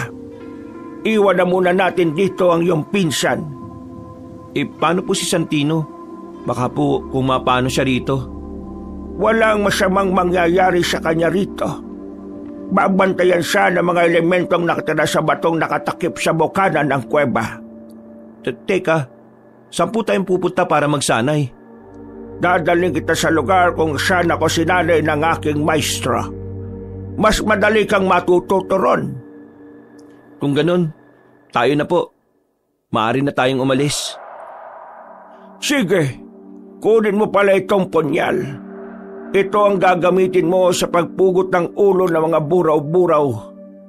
Ang punyal na ito ay minsan ko na rin ginamit noong patayin ko ang isang sinaunang aswang. Kinuha ni Filemon ang punyal at nagpasalamat sa matandang ermitanyo. Noon din, naglakad sila patungo sa dulong bahagi ng yungib at napalunok na lang ng laway si Filemon nang makita niyang may isa pang lagusan doon na nagliliwanag. Pumasok sila roon at napangangan na lang siya sa mangha nang mag-iba na ang kaniyang kapaligiran. Dito sa lugar na ito ako nasanay at dito rin kita huhubugin. Huwag mong isipin ang oras. Hindi yan gumagana rito. Sige po, Tandang Doro. Nakaanda na ako para sa unang pagsasanay natin. Nagsimula sa pagsasanay si Filemon at ang bawat aral na itinuturo sa kanya ni Tandang Doro ay tinatandaan niya. Mula sa pinakaunang pagsubok na ibinigay ng ermitanyo hanggang sa pinakahuli ay nagawang mapagtagumpayan ng binata. Hindi inaasahan ni Tandang Doro na magiging ganon kadali para kay Filemon ang naging pagsasanay nito. Ang inakala niyang pagsasanay na aabot ng mga 3 buwan, nagawang makabisa ng binata ng humigit kumulang 3 araw lang. Bago pa man sila umalis sa nasabing lugar, niyaya ng ermitanyo si Filemon na pumunta sa isang batis kung saan malagkit ang tubig. Hindi naman tumanggi ang binata at sumama na siya sa matanda. Habang naglalakad, Pambihira ka. Nagawa mong matapos ang pagsasanay sa maikling panahon. Ibig sabihin, talagang handa na ang iyong pisikal at espiritual na katawan para harapin ang mga buraw-buraw. Siguro nga po, handa na ako. Wala akong ibang iniisip kung hindi ang mga taong pinatay ng mga aswang na yun eh. Tuwing ipipikit ko rin ang mga mata ko, mukha ni Tio Nicasio na nagmamakaawa ang nakikita ko. Talagang napakalupit sa mga aswang na yon. Hindi bale, dahil handa ka na at nasa iyo na ang mutsa ng kuko ng dambuhalang ahas. Paniguradong magiging madali na para sa iyo ang talunin ng mga yon. Sana nga po, Tandang Doro. Kailangan matapos na ang lahat ng ito para bumalik na sa normal ang buhay namin. Kawawang pinsan ko. Maliit pa pero ulila na sa mga magulang. Alam ko naman na hindi mo siya bababayaan. Isa pa, malaki rin ang tiwala ko sa iyo ng iyong tiyuhin. Siguro nga, kung hindi ko siya pinuntahan sa inyong bahay, baka nagtagumpay na sina Hernanda at Romulo sa kanilang binabalak sa inyo. Ang ibig niyo pong sabihin, bumaba ka sa kanayunan para ipagbigay alam kay Tio Nicasio ang nangyari? Oo, at agad din niyang sinabihan ng iba niyang mga kanayon. Siguro, lahat sila ay nabahala ng malaman na aatake na naman ng mga buraw-buraw. Hindi ko alam kung anong mararamdaman ko. Pero marami pong salamat. Utang namin ni Santino ang buhay namin sa inyo. Walang anuman, Filemon. Teka, malapit na pala tayo sa sinasabi kong batis. Bilisan na lang natin ang ating paglalakad at nang makalangoy na tayo riyan. Ano po ba yung epekto ng malakit na tubig sa atin, Tandang Doro? Abay, marami. Kapag ibinabad mo riyan ang iyong katawan, magkakaroon ka ng kabal at kunat. Marami ng mga antingero at mga dibino ang lumangoy dyan at lahat sila'y nagkaroon ng mataas na antas ng kabal. Kung ganun po, susubukan kong lumangoy dyan. Baka sakaling makuha ko rin yung bertud ng kabal na nagmumula dyan. Sige na, sabay tayong lalangoy dyan. Pagkatapos, maaari na tayong makauwi sa yungib. Ay, oo nga pala. Naiwan pala natin doon si Santino. Sige po, gusto ko na rin po makapagpahinga eh. Nang makalapit sila sa batis, naligo sila roon. Lumangoy sila ng halos 15 minutos at nagpasya na ring umahon sa tubig. Sinabi naman ni Tandang Doro na kahit maikling panahon lang ang pagtampisaw sa tubig ng nasabing batis, ay magkakaroon ng kabal ang kahit na sino. Tayo na. Umuwi na tayo at nang makapagpahinga ka. Siya nga pala, sa susunod na araw, kabilugan na ng buwan. Paniguradong magiging aktibo na naman ang mga buraw-buraw. Huwag lang silang magkamali na magpapakita sa akin. Hindi ko sila ayaang mabuhay pa. Ang mga kagaya nila, nararapat lang na maging alikabok. Nang mga panahong yon, nagsimula na silang maglakad pabalik sa kuweba.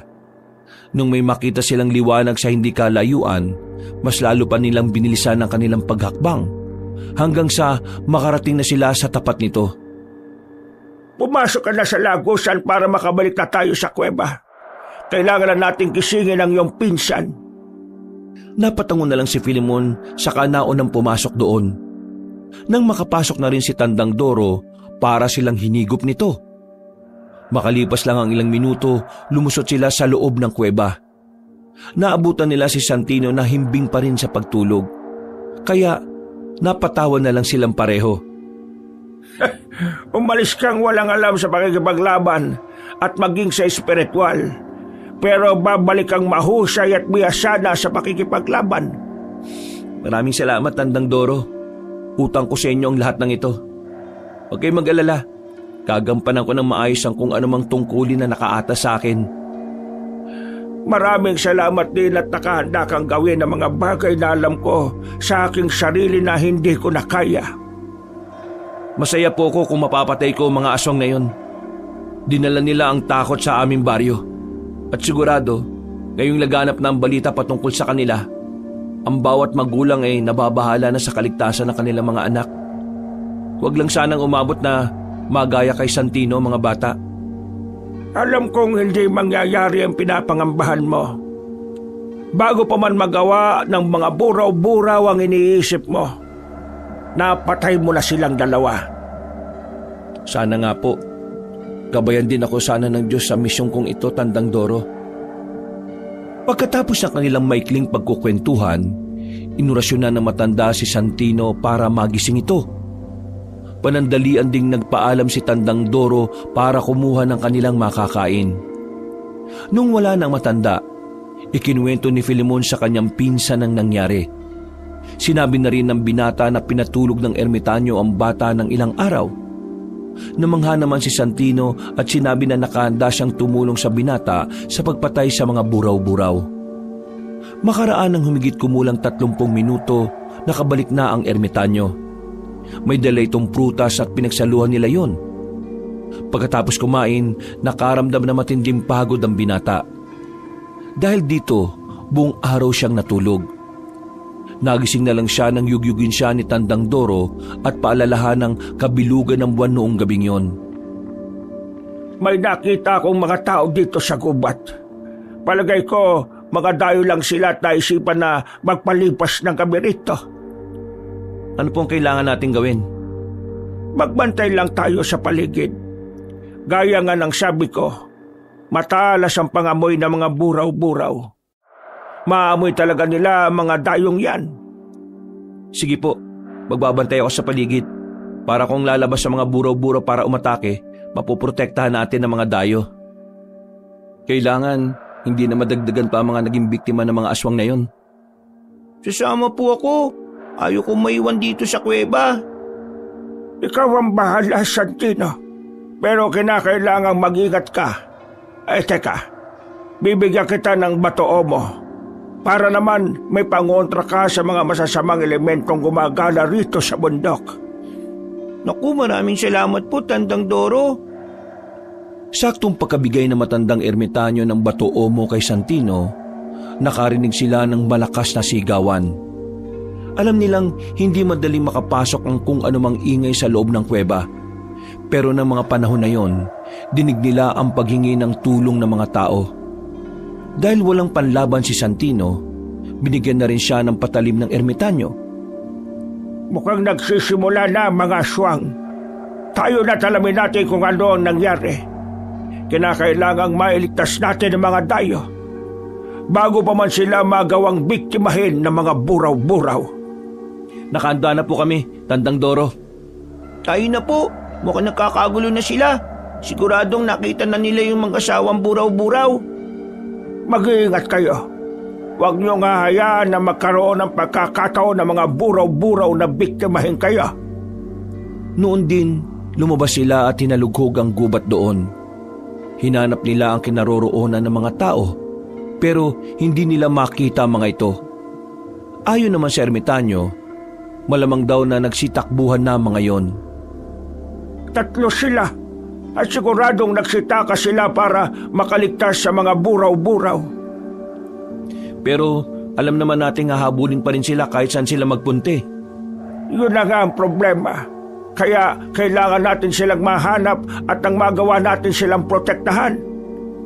Tayo na. Santino, sumama ka sa kuya mo. Ako naman, doon ako pupunta sa banda roon. Agad na umalis sa matandang ermitanyo, kaya nagpasya naman ng magpinsan na maghanap ng posibleng pinuntahan ng mga dayo. Nasa kalagitnaan na sila ng kanilang pagtakbo nang marinig nila ang pagsigaw ng isang babae at lalaki. Nabahala sila, kaya hinanap nila yon. Sa banda roon, kuya, may naririnig rin akong kaluskos. Sigurado kong inahabol sila ng mga buraw-buraw. Tayo na, bilisan natin ang pagtakbo at baka mahuli tayo ng dating. Sige kuya, mauna ka na dahil mas mabilis ka na sa akin eh. O sige, mag-iingat ka ha. Mga aswang ang kalaban natin, ihanda mo na rin ang patali mo at nang may magamit ka kung sakali. Opo kuya, kanina ko po ito inihanda. Dahil sa pagkabahala, nauna nang tumakbo si Filemon. Nakasunod naman ng kanyang pinsan sa likuran niya, kaya kampante siyang walang mangyayari sa bata. Nung papalapit na sila sa mga sumisigaw, "Santino, ihanda mo sarili mo, nakita ko na ang buraw-buraw. At tama ang kutob natin, hinahabol nila yung mga dayo." Bakit dalawa lang? Akala ko ba 3 yung dayong pumunta rito? Iyan ang hindi ko alam. Malalaman natin yan mamaya kapag nakausap natin ang dalawa. Sa ngayon, kailangan natin kunin ng atensyon ng mga buraw-buraw. Baka magtagumpay sila sa kanilang binabalak eh. Paano natin gagawin yun? Sabihin mo, may tiwala ka ba sa akin? Oo naman, pinsan kita kaya malaking tiwala ko sa'yo. Kuya Filemon, bakit mo naman naitanong yan? Napangiti lang ang binata. Pinalapit niya sa kanya si Santino saka inilatag dito kung ano ang kanilang magiging plano. Dahil buo naman ang tiwala ng bata kay Filemon, agad na pumayag ito. Nasa kalagitnaan sila ng pag-uusap nang marinig nila ang malakas sa pagsigaw ng lalaki. Kasunod nito, napayak ang babae at tumingin ng tulong. Mukhang di maganda to. Tayo na, Santino. Mas lumapit tayo ron at isagawa na natin ang plano natin. Sige kuya, nakaandaan na rin naman ako eh. Mabuti kung ganun. Maging alerto ka lang ha, at huwag kang panghihinaan ng loob. Hindi kita pababayaan. Mas binilisan nila ang kanilang pagtakbo hanggang sa makita nilang kinakain ng isang buraw-buraw ang laman loob ng lalaki. Ang babae naman umiiyak at tumihingi ng tulong habang nakalumpasay sa lupa. Noong mga panahong yon, bagyang nagtago ang binata. Sinabihan niya na rin ang kanyang pinsan na magpapansin sa mga buraw-buraw para maalis ang pansin ng mga ito sa mga dayo. Noon din, humakbang si Santino. Samantala, inihanda naman ni Filemon ang kanyang sarili. Napahawak na rin siya ng maigpit sa kanyang patalim at hindi niya inalis ang kanyang paningin sa mga buraw-buraw. Uy, anong ginagawa niyo? Pabayaan niyo ang mga dayong yan. Iaalay ko na lang ang sarili ko bilang kapalit sa babaeng yan. Ha! Ang lakas naman ang loob mong magpakita ka rito nang mag-isa ka lang. Nasaan ang kuya mo? Huwag mong sabihing iniwan ka na niya. Hindi bale, masasarbang kami sa laman mo. Ang buong akala namin hindi ka na namin makikita ulit eh. Talagang hinahanap ko kayo. Gusto ko nang sumunod sa aking ami, ang isa sa mga taga-nayon na pinatay ninyo. Kung ganon, tamang-tama. Hindi pa namin napapatay ang babaeng yan. Kulang ang laman loob ng 2 dayo. Mabuti na lang at nakarating ka rito. Ate, tumakbo ka na. Ako nang bahala rito. Ligtas mo ang sarili mo. Napatango ang babae kay Santino at napatakbo ito nang hindi lumilingon.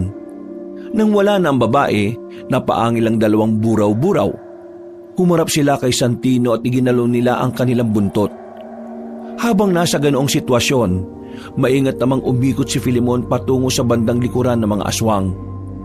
Napangisi na lang siya at napasenya sa kanyang pinsan na aliwin muna ang 2 habang naghahanap siya ng magandang pwesto. Ngayong wala na ang babae, voluntaryo kang magpapabiktima sa amin. Ako na ang mismong papatay sa'yo. Sige, asawa ko. Gawin mo kung anong gusto mong gawin sa batang yan. Alam kong kahit sisigaw pa yan, ay wala nang tutulong sa kanya. Napangisi ang lalaking buraw-buraw habang pinapanood ng kanyang asawa na papalapit kay Santino. Nang makita naman ni Filemon na anumang oras ay susugurin ng kanyang pinsan ng aswang, humanda siya para sumugod sa mga buraw-buraw. Ngayon, makakatikim ulit ako ng laman ng isang bata. Matagal na rin ako noong huling nakapambiktima ng tulad mo. Santino, na! Kami na bahala rito! Hindi po ako tatakbo, Tandang Doro. Tutulong po ako. Hindi ko akalain kasama mo palang matandang ermitanyo na yan. Hindi bale. Kumakain din naman kami ng laman loob ng matanda. Kahit amoy bulok na laman loob niyan. Ikaw ang uunahin ko! Tumakbo si Filimon para sugurin ang lalaking buraw-buraw. Sa hindi niya inaasahan, napalingon sa kanya si Romulo.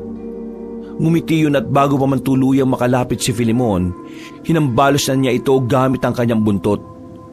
Nagawang makailag ng binata, pero dahil sa biglang pangyayari, nabuwal siya sa lupa. Mag-iingat ka, Filimon! Opo, Tandang Doro. Ikaw rin. Malakas ang babaeng buraw-buraw na yan. Kahit malakas siya, kaya ko naman siyang patayin! Huwag ka magmayabang, Tanda. Ngayon, inaamin mo na sa iyong sarili na mas mahina ka. Sumugod ang babaeng aswang kay Tandang Doro, kaya nilabanan niya ito. Tumulong naman ang bata sa ermitanyo para labanan ang babaeng buraw-buraw. Nakita ni Filimon ang nangyari, kaya mabilis siyang bumangon at binalaksa ng tulungan ng dalawa. At saan ka pupunta, binata? Tutulungan mo ang kasama mo? Tayong dalawa magtutuos! Sige, kung yan ang gusto mo, pagbibigyan kita. Bago matapos ang gabi, sinisiguro kong wakwak na ang iyong tiyan. Yan ay kung magagawa mo. Nandito kami para patayin kayong mag-asawa at hindi kami aalis hanggat hindi namin nagagawa ang aming pakay sa inyo. Umangil ang lalaking buraw-buraw at sa isang pagkisap ng mga mata ni Filimon, sinugod siya nito. Inihanda naman ni Filimon ang kanyang sarili at nang akmang sasagpangin na sana siya ng aswang, umilag siya at sinubukang saksakin ito. Napangisi na lang ang buraw-buraw nang gawin yon sa kanya ng binata. Ano akala mo? Madali mo ako masusugatan yan? Ha! Nagkakamali ka! Oo nga't hindi ka madaling masugatan. Pero tingnan na lang natin kung magkaroon ako ng pagkakataon na saksakin ka ng mas malalim. At inakala mo bang papayagan kitang gawin yun sa akin? Wala kang magagawa dahil kaya ko na makipagsabayan sa lakas at liksi mo. Muling napaangil ang aswang. Bagyang gumalaw ang kanyang katawan at alam na ni Filimon na naghahanda na ito sa pag-atake. Inakala ng binata na lalapitan siya nito para kagatin. Pero bago pa man niya malaman ang totoong balak ng aswang, pinuluputan na siya nito. Sinikap naman ni Filimon na huwag niyang mabitiwan ang hawak niyang patalim at huwag itong tumarak sa kanya.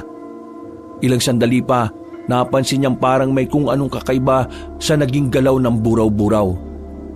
Napangisi na lang siya nang maisip na marahil dumidiin sa balat ng aswang ang kanyang punyal. At dahil sa lakas ng pagkakalingkis nito sa kanya, mas lalo pang nahiwa ang balat niya. Akala ko ba may sa kabal ang balat mo?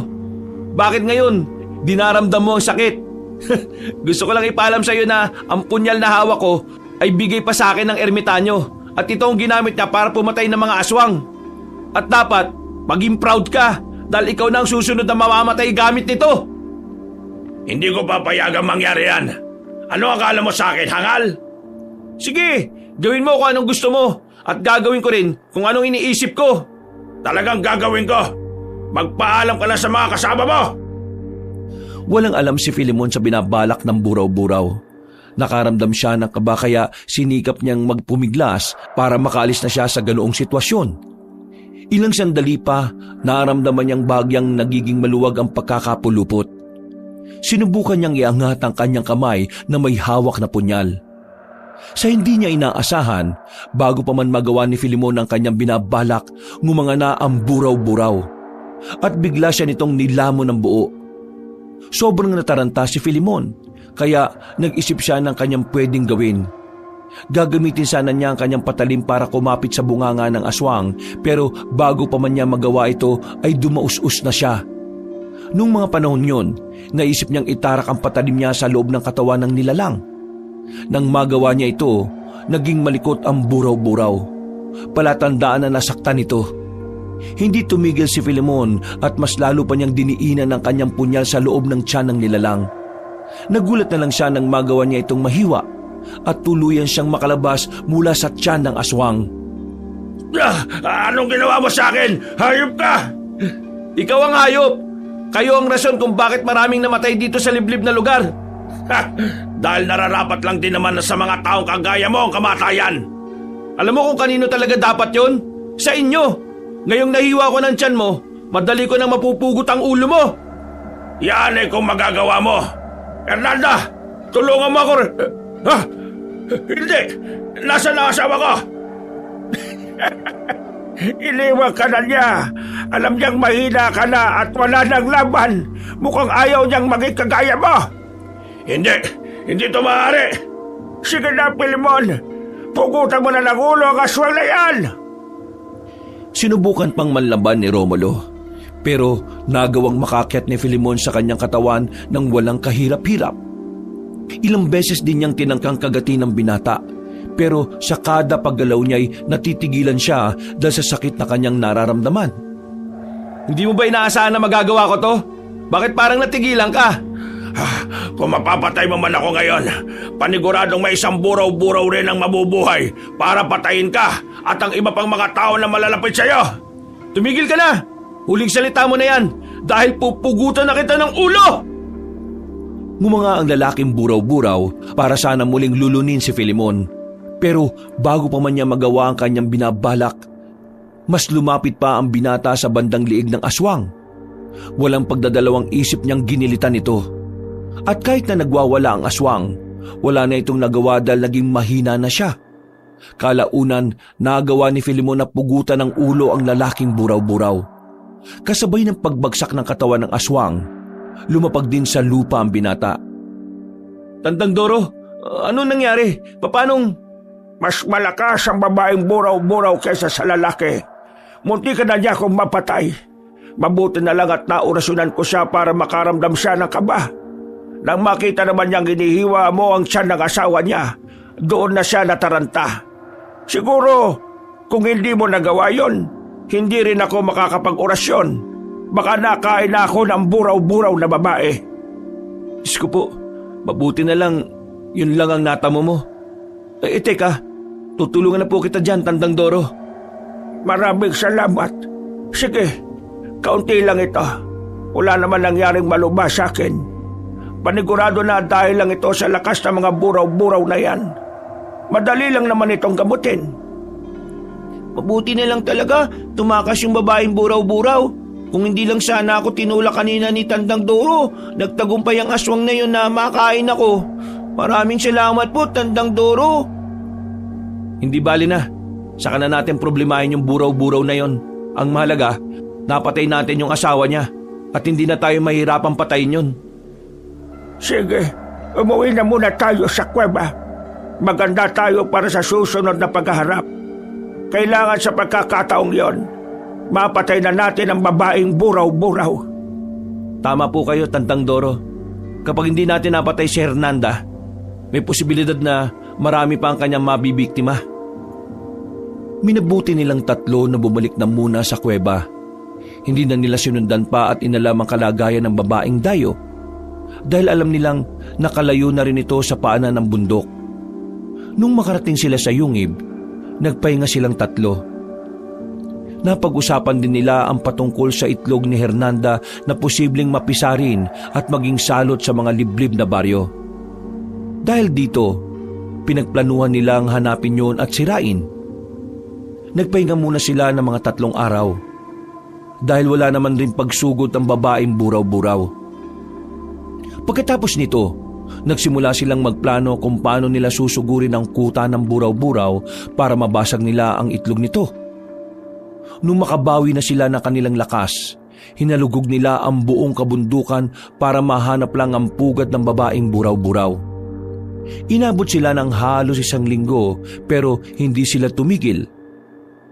Isang takip silim, May yungib sa banda roon at naamoy ko ang lansan ng bukana ron. Malakas ang inala kong naroon ang kuta ng buraw-buraw at doon na rin natin matatagpuan ang mga itlog niya. Kung ganun, pasukin na po natin at ang matapos na to. Oo nga po, Tandang Doro. Madali lang naman po sigurong basagin ang itlog ng aswang na yun, no? Tama ka, Santino. Pero delikado sa loob. Ako na lang muna ang papasok at nang hindi tayo kaagad mapansin. Magbantay na lang muna kayo rito. Paano po kung nandyan yung buraw-buraw? Sa mga oras na ito, siguradong tulog pa siya. Hindi pa naman gaanong madilim ang paligid.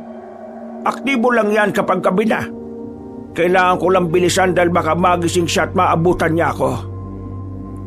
Napatango ang magpinsan sa sinabi ng ermitanyo sa kanila. Sinundan na lang nila siya ng tingin nung makapasok na ito sa yungib.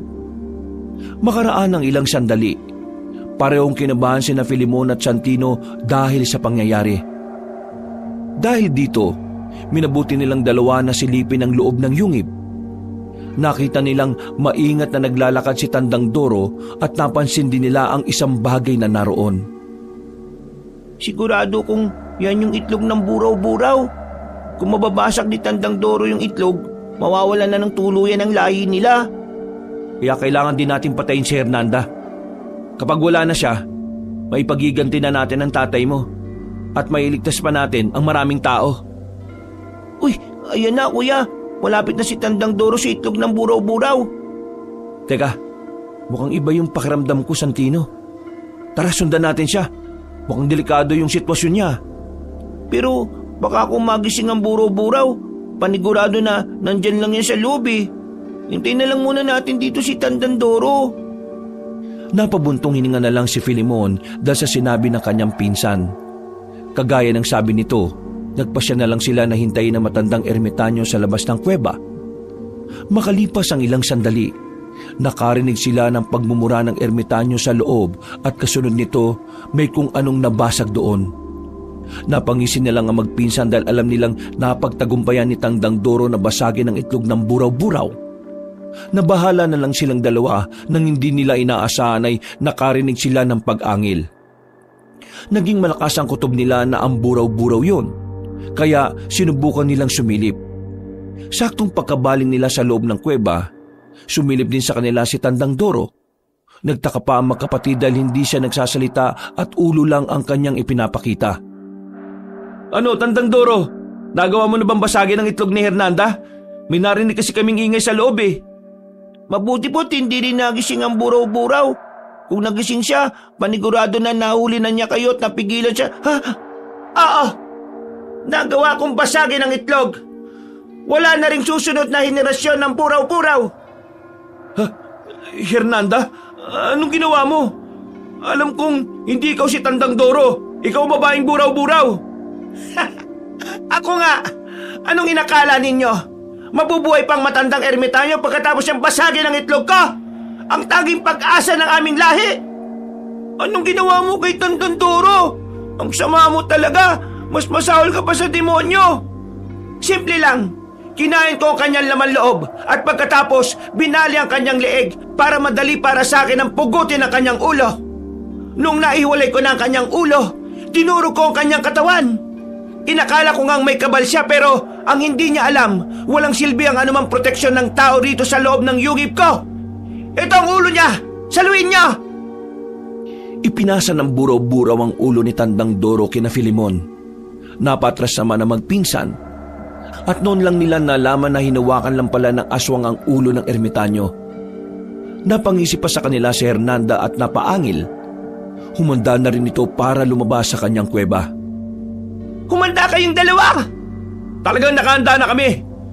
Hindi mo kami magagawang talunin. Kahit pa na isa kang aswang at kami mga tao lang. Nung nakaraan pa ako nananabik sa mga laman loob ninyo. Ngayon, sigurado na ako magagawa ko ng kainin ng mga yan. Hanggang imahinasyon mo lang yan. Hindi kami natatakot sa iyo, buraw-buraw. Noon din, lumabas si Hernanda sa kuweba. Duguan ang bunganga nito at maging ang kanyang katawan. Naganda naman ang magpinsan para sa kung anumang gagawin ng buraw-buraw sa kanila. Walang ano-ano, bumuelo ang aswang at sa isang pagkisap na mga mata ni na Filemon, lumapit ito sa kanila. Umilag silang pareho, kaya hindi nagtagumpay ang aswang na masunggaban ng isa sa kanila. Santino, kailangan natin mag-ingat. Mukhang nag-ibayo na ang kanyang lakas. Panigurado na mahihirapan tayo nito. Sige, Kuya Filemon. Ano, nagulat ba kayo? Ngayon wala nang aking magiging anak nakahanda na rin ako makipagpatayan sa inyo. Bago pa man malaman na magpinsan ang gagawin ng buraw-buraw, bigla na nitong naigalaw ang kanyang buntot. Hinambalos nito sina Filimon at Santino, kaya pareho silang tumilapon. Napaangil lang ang aswang at mas lalo pang naging mabagsik ang itsura niya.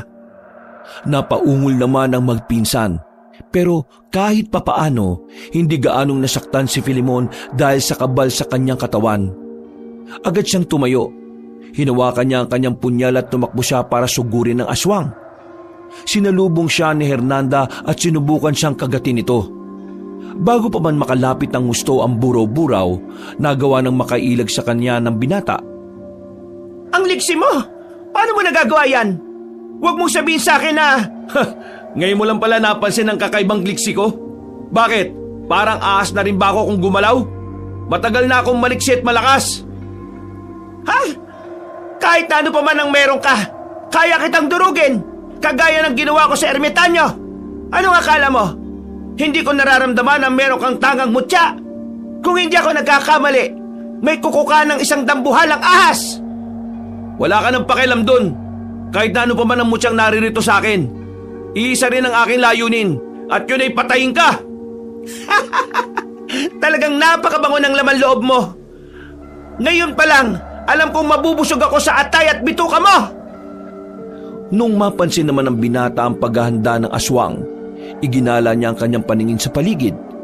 May nakita siyang malaking bato, kaya napangisi siya at inihanda ang kanyang sarili. Sa isang pagkisap ng mga mata niya, umatake ang buraw-buraw upang sagpangin ang kanyang tiyan. Pero tumakbo si Filimon para bumuelo. Hinabol siya ng aswang, kaya mas binilisan na niya. Bago pa man siya maabutan ng buraw-buraw, tumakbo siya at lumundag patungo sa malaking bato. Nakita niyang malapit na sa kanya ang aswang, kaya muli siyang lumundag para maabot ang ulo ni Hernanda. Nung nasa ere na siya, biglang ipinihit ng buraw-buraw ang kanyang katawan, sabay hambalos kay Filimon gamit ang buong lakas niya. Hindi naman inaasahan ng lalaki na gagawin yun ni Hernanda. Tumilapon siya at tumama ang kanyang katawan sa isang malaking puno. Pagbagsak niya, napahawak na lang siya sa kanyang likod dahil sa matinding sakit. Anong akala mo? Hindi ko nababasa ang galaw mo? Tao ka lang, samantalang ako, isang mataas na uri ng aswang. Anong ginawa mo kay kuya? Manda ka sa akin, aswang ka. Kahit bata lang ako, kaya ko rin lumaban. Ha! Ang lakas talaga ng loob mo, bata! Halika rito, maglaro tayo. Pupuluputan kita at dahan-dahan kitang papatayin. Huwag mong pakialaman ang pinsan ko. Ako ang harapin mo at tayong dalawa magtutuos. Kaya ko ito, kuya. Hindi ako papayag na pati ikaw ay mawala rin sa akin dahil sa kagagawan ng buraw-buraw na ito. Wag! Baka kumapano ka. Ako na lang bahalang umarap sa aswang na yan. Huwag kayong magtulakan. Pareho rin naman kayo mamamatay sa bandang huli. Pero yun nga lang, mas mauna ang batang ito. Halika bata, lumapit ka pa rito. Huwag kang makinig sa buraw-buraw na yan. Pabayaan mo akong tapusin ng labang ito. Huwag ka nang sumali, Santino. Hindi nakinig kay Filimon si Santino. Nagsimula itong maglakad na parang wala sa kanyang sarili at dahan-dahan itong lumapit sa buraw-buraw. Napangisi naman si Hernanda, kaya nabahala na ang binata. Santino! Pinagsabihan na kita, hindi ba? Talagang hindi yan makikinig sa'yo. Tingnan mo ang kanyang mga mata. Parang inaantok, hindi ba? Ha! Nagawa ko siyang hipnotismuhin at gagawin ko rin yan sa'yo. Pero bago yan, bubusugin ko muna ang aking sarili. Hindi! Hindi ako papayag! Gumalaw ka lang ng kaunti. Titsakin ko sa'yo na bubulagin ko ang mga mata mo. Puro ka na lang naman pananakot. Mahina ka pa. Kung nagawa kong patayin ang matandang kasama nyo, magagawa ko rin yan sa inyo. Ibinaling ng buraw-buraw ang buong pansin niya kay Santino. Umangil ito at nang makita ni Filimon na gumagalaw ang katawan ng aswang, pinilit niya ang makatayo. Nang magawa na niya ito, tumakbo siya ng mabilis saka lumundag para bumuelo. Nagawa niyang kumapit sa katawan ng aswang na malapit sa kanyang ulo. Sinubukan pa siyang tabigin ni Hernanda, ngunit hiniwa ni Filimon ng isang braso nito. Namangha pa ang binata nang magawa niyang putulin yon. Napaangil ang aswang at natigilan, kaya hiniwa na rin ni Filemon ang kabilang braso niya. Hindi ko inakala na kung anong kunat ang balat mo sa katawan siya namang lambot ng mga braso mo. Ha? Anong ginawa mo? Pagbabayaran mo ito ng mahal! Sa halip na atakihin ang bata, nagwala si Hernanda at sinikap niyang ibalibag si Filemon. Pero dahil malakas ang pagkapit ng binata, hindi nito nagawa ang kanyang plano. Upang mahulog si Filemon, sinubukan ng aswang na ibangga ang kanyang katawan sa mga puno roon. Napailing na lang si Filemon, at dahil sa bertud ng kuko ng ahas, hindi siya bumagsak. Ano nga sabi ko sa'yo? Bubulagin kita? Ha! Ang lakas ng loob mo! Akala mo ba'y magagawa mo talaga yan? Ipinihit ng buraw-buraw ang kanyang ulo, hanggang sa makaharap na niya si Filemon. Ngumisi ito at ngumanga ng napakalaki. Alam ng binata kung ano ang plano ng aswang, kaya lumundag siya saka kumapit sa pinakamalaking puno. Ng mga panahong yon, may nabaling sanga sa puno. Kinuha niya ito at muling lumundag patungo sa buraw-buraw. Hindi inaasahan ng aswang ang kanyang gagawin, kaya hindi na ito nakailag pa. Buong lakas na itinarak ni Filemon ang sanga sa mata ni Hernanda. Napasigaw ng malakas ang aswang. Dahil sa matinding galit niya, hinambalos niya ng kanyang buntot si Filemon, kaya nahulog ito sa lupa. Nagwala naman ang aswang, dahil hindi niya magawang hugutin ang sangang nakatarak sa kanyang mga mata, dahil nga wala na ang kanyang dalawang mga kamay. Kapag sinabi ko, gagawin ko. Ngayong isa na lang ang mata mo, magiging limitado na rin ang paningin mo. Teka, Santino, ayos ka lang ba? Oo, kuya. Ano ba nangyari? Bakit parang nakalutang lang ako kanina? May ginawa sa iyo ang buraw-buraw. Hindi bale, nakawala ka na sa kanyang salamangka. Sige na, doon ka na muna sa gilid at may tatapusin akong gulo rito. Sige, Kuya Filemon. At nakawala na pala yung batang yan sa aking hipnotismo, ha? Pakialamero ka talaga. Humanda ka. Dudurugin ko rin ang mga mata mo. Nagdududa na ako sa kakayahan mo Hindi mo magagawa yan dahil ang totoo, mahina ka pala. Hindi sumagot ang buraw-buraw. Humarap siya kay Filemon at napaangil. Alam ng binatang sobra na ang galit ng aswang sa kanya. Kaya inihanda niya ang kanyang punyal at naghintay ng tamang pagkakataon. Nang yumuko ng bahagya ang aswang upang atakihin siya, biglang kumapit si Filemon sa sangang nakatarak sa mata ng aswang. Mas lalo pang nagwala ito, kaya napalambitin ng binata. Tingnan mo kung ano ang ginawa mo sa akin! Binulag mo ang isang mata ko!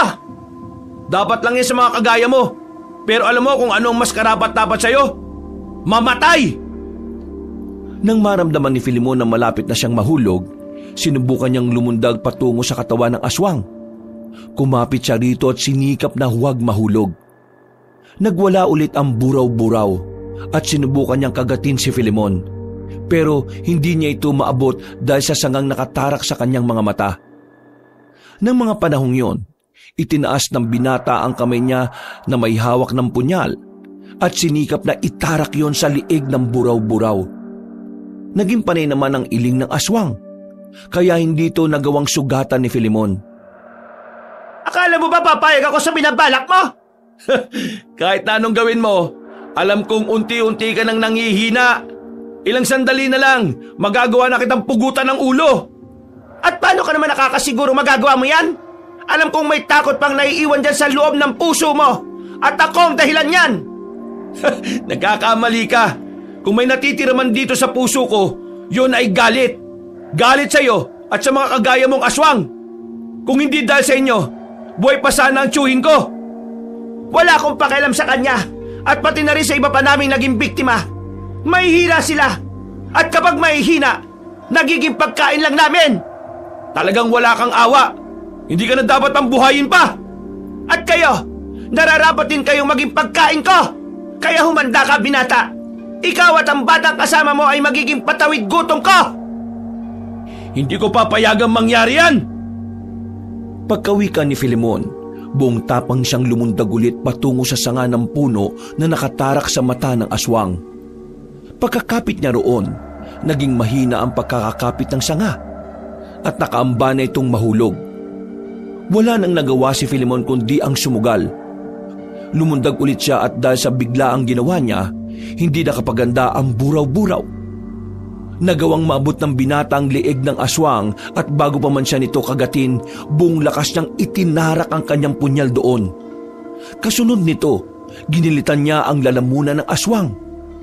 Nagwala si Hernanda at sinubukan nitong manlaban pa. Pero dahil sa paggugot niya ng lakas, bumulwak ang dugo sa kanyang lalamunan. Kasabay ng pagbagsak ng aswang sa lupa, lumapag na rin si Filemon. Ano kuya? Tapos na ba yan? Patay na ba ang buraw-buraw na yan? Hindi ako sigurado, Santino. Sandali, lalapitan ko siya. Kailangan hindi na siya mabuhay pa ulit para tuluyan na tayo maging ligtas. Tama ka kuya. Bugutan mo na ng ulo yung buraw-buraw na yan para wala na talagang tsansa na mabuhay pa. At talagang yan ang gagawin ko. Kapag sigurado na akong patay na ang aswang na ito, maaari ka nang lumapit dito. Sandali lang.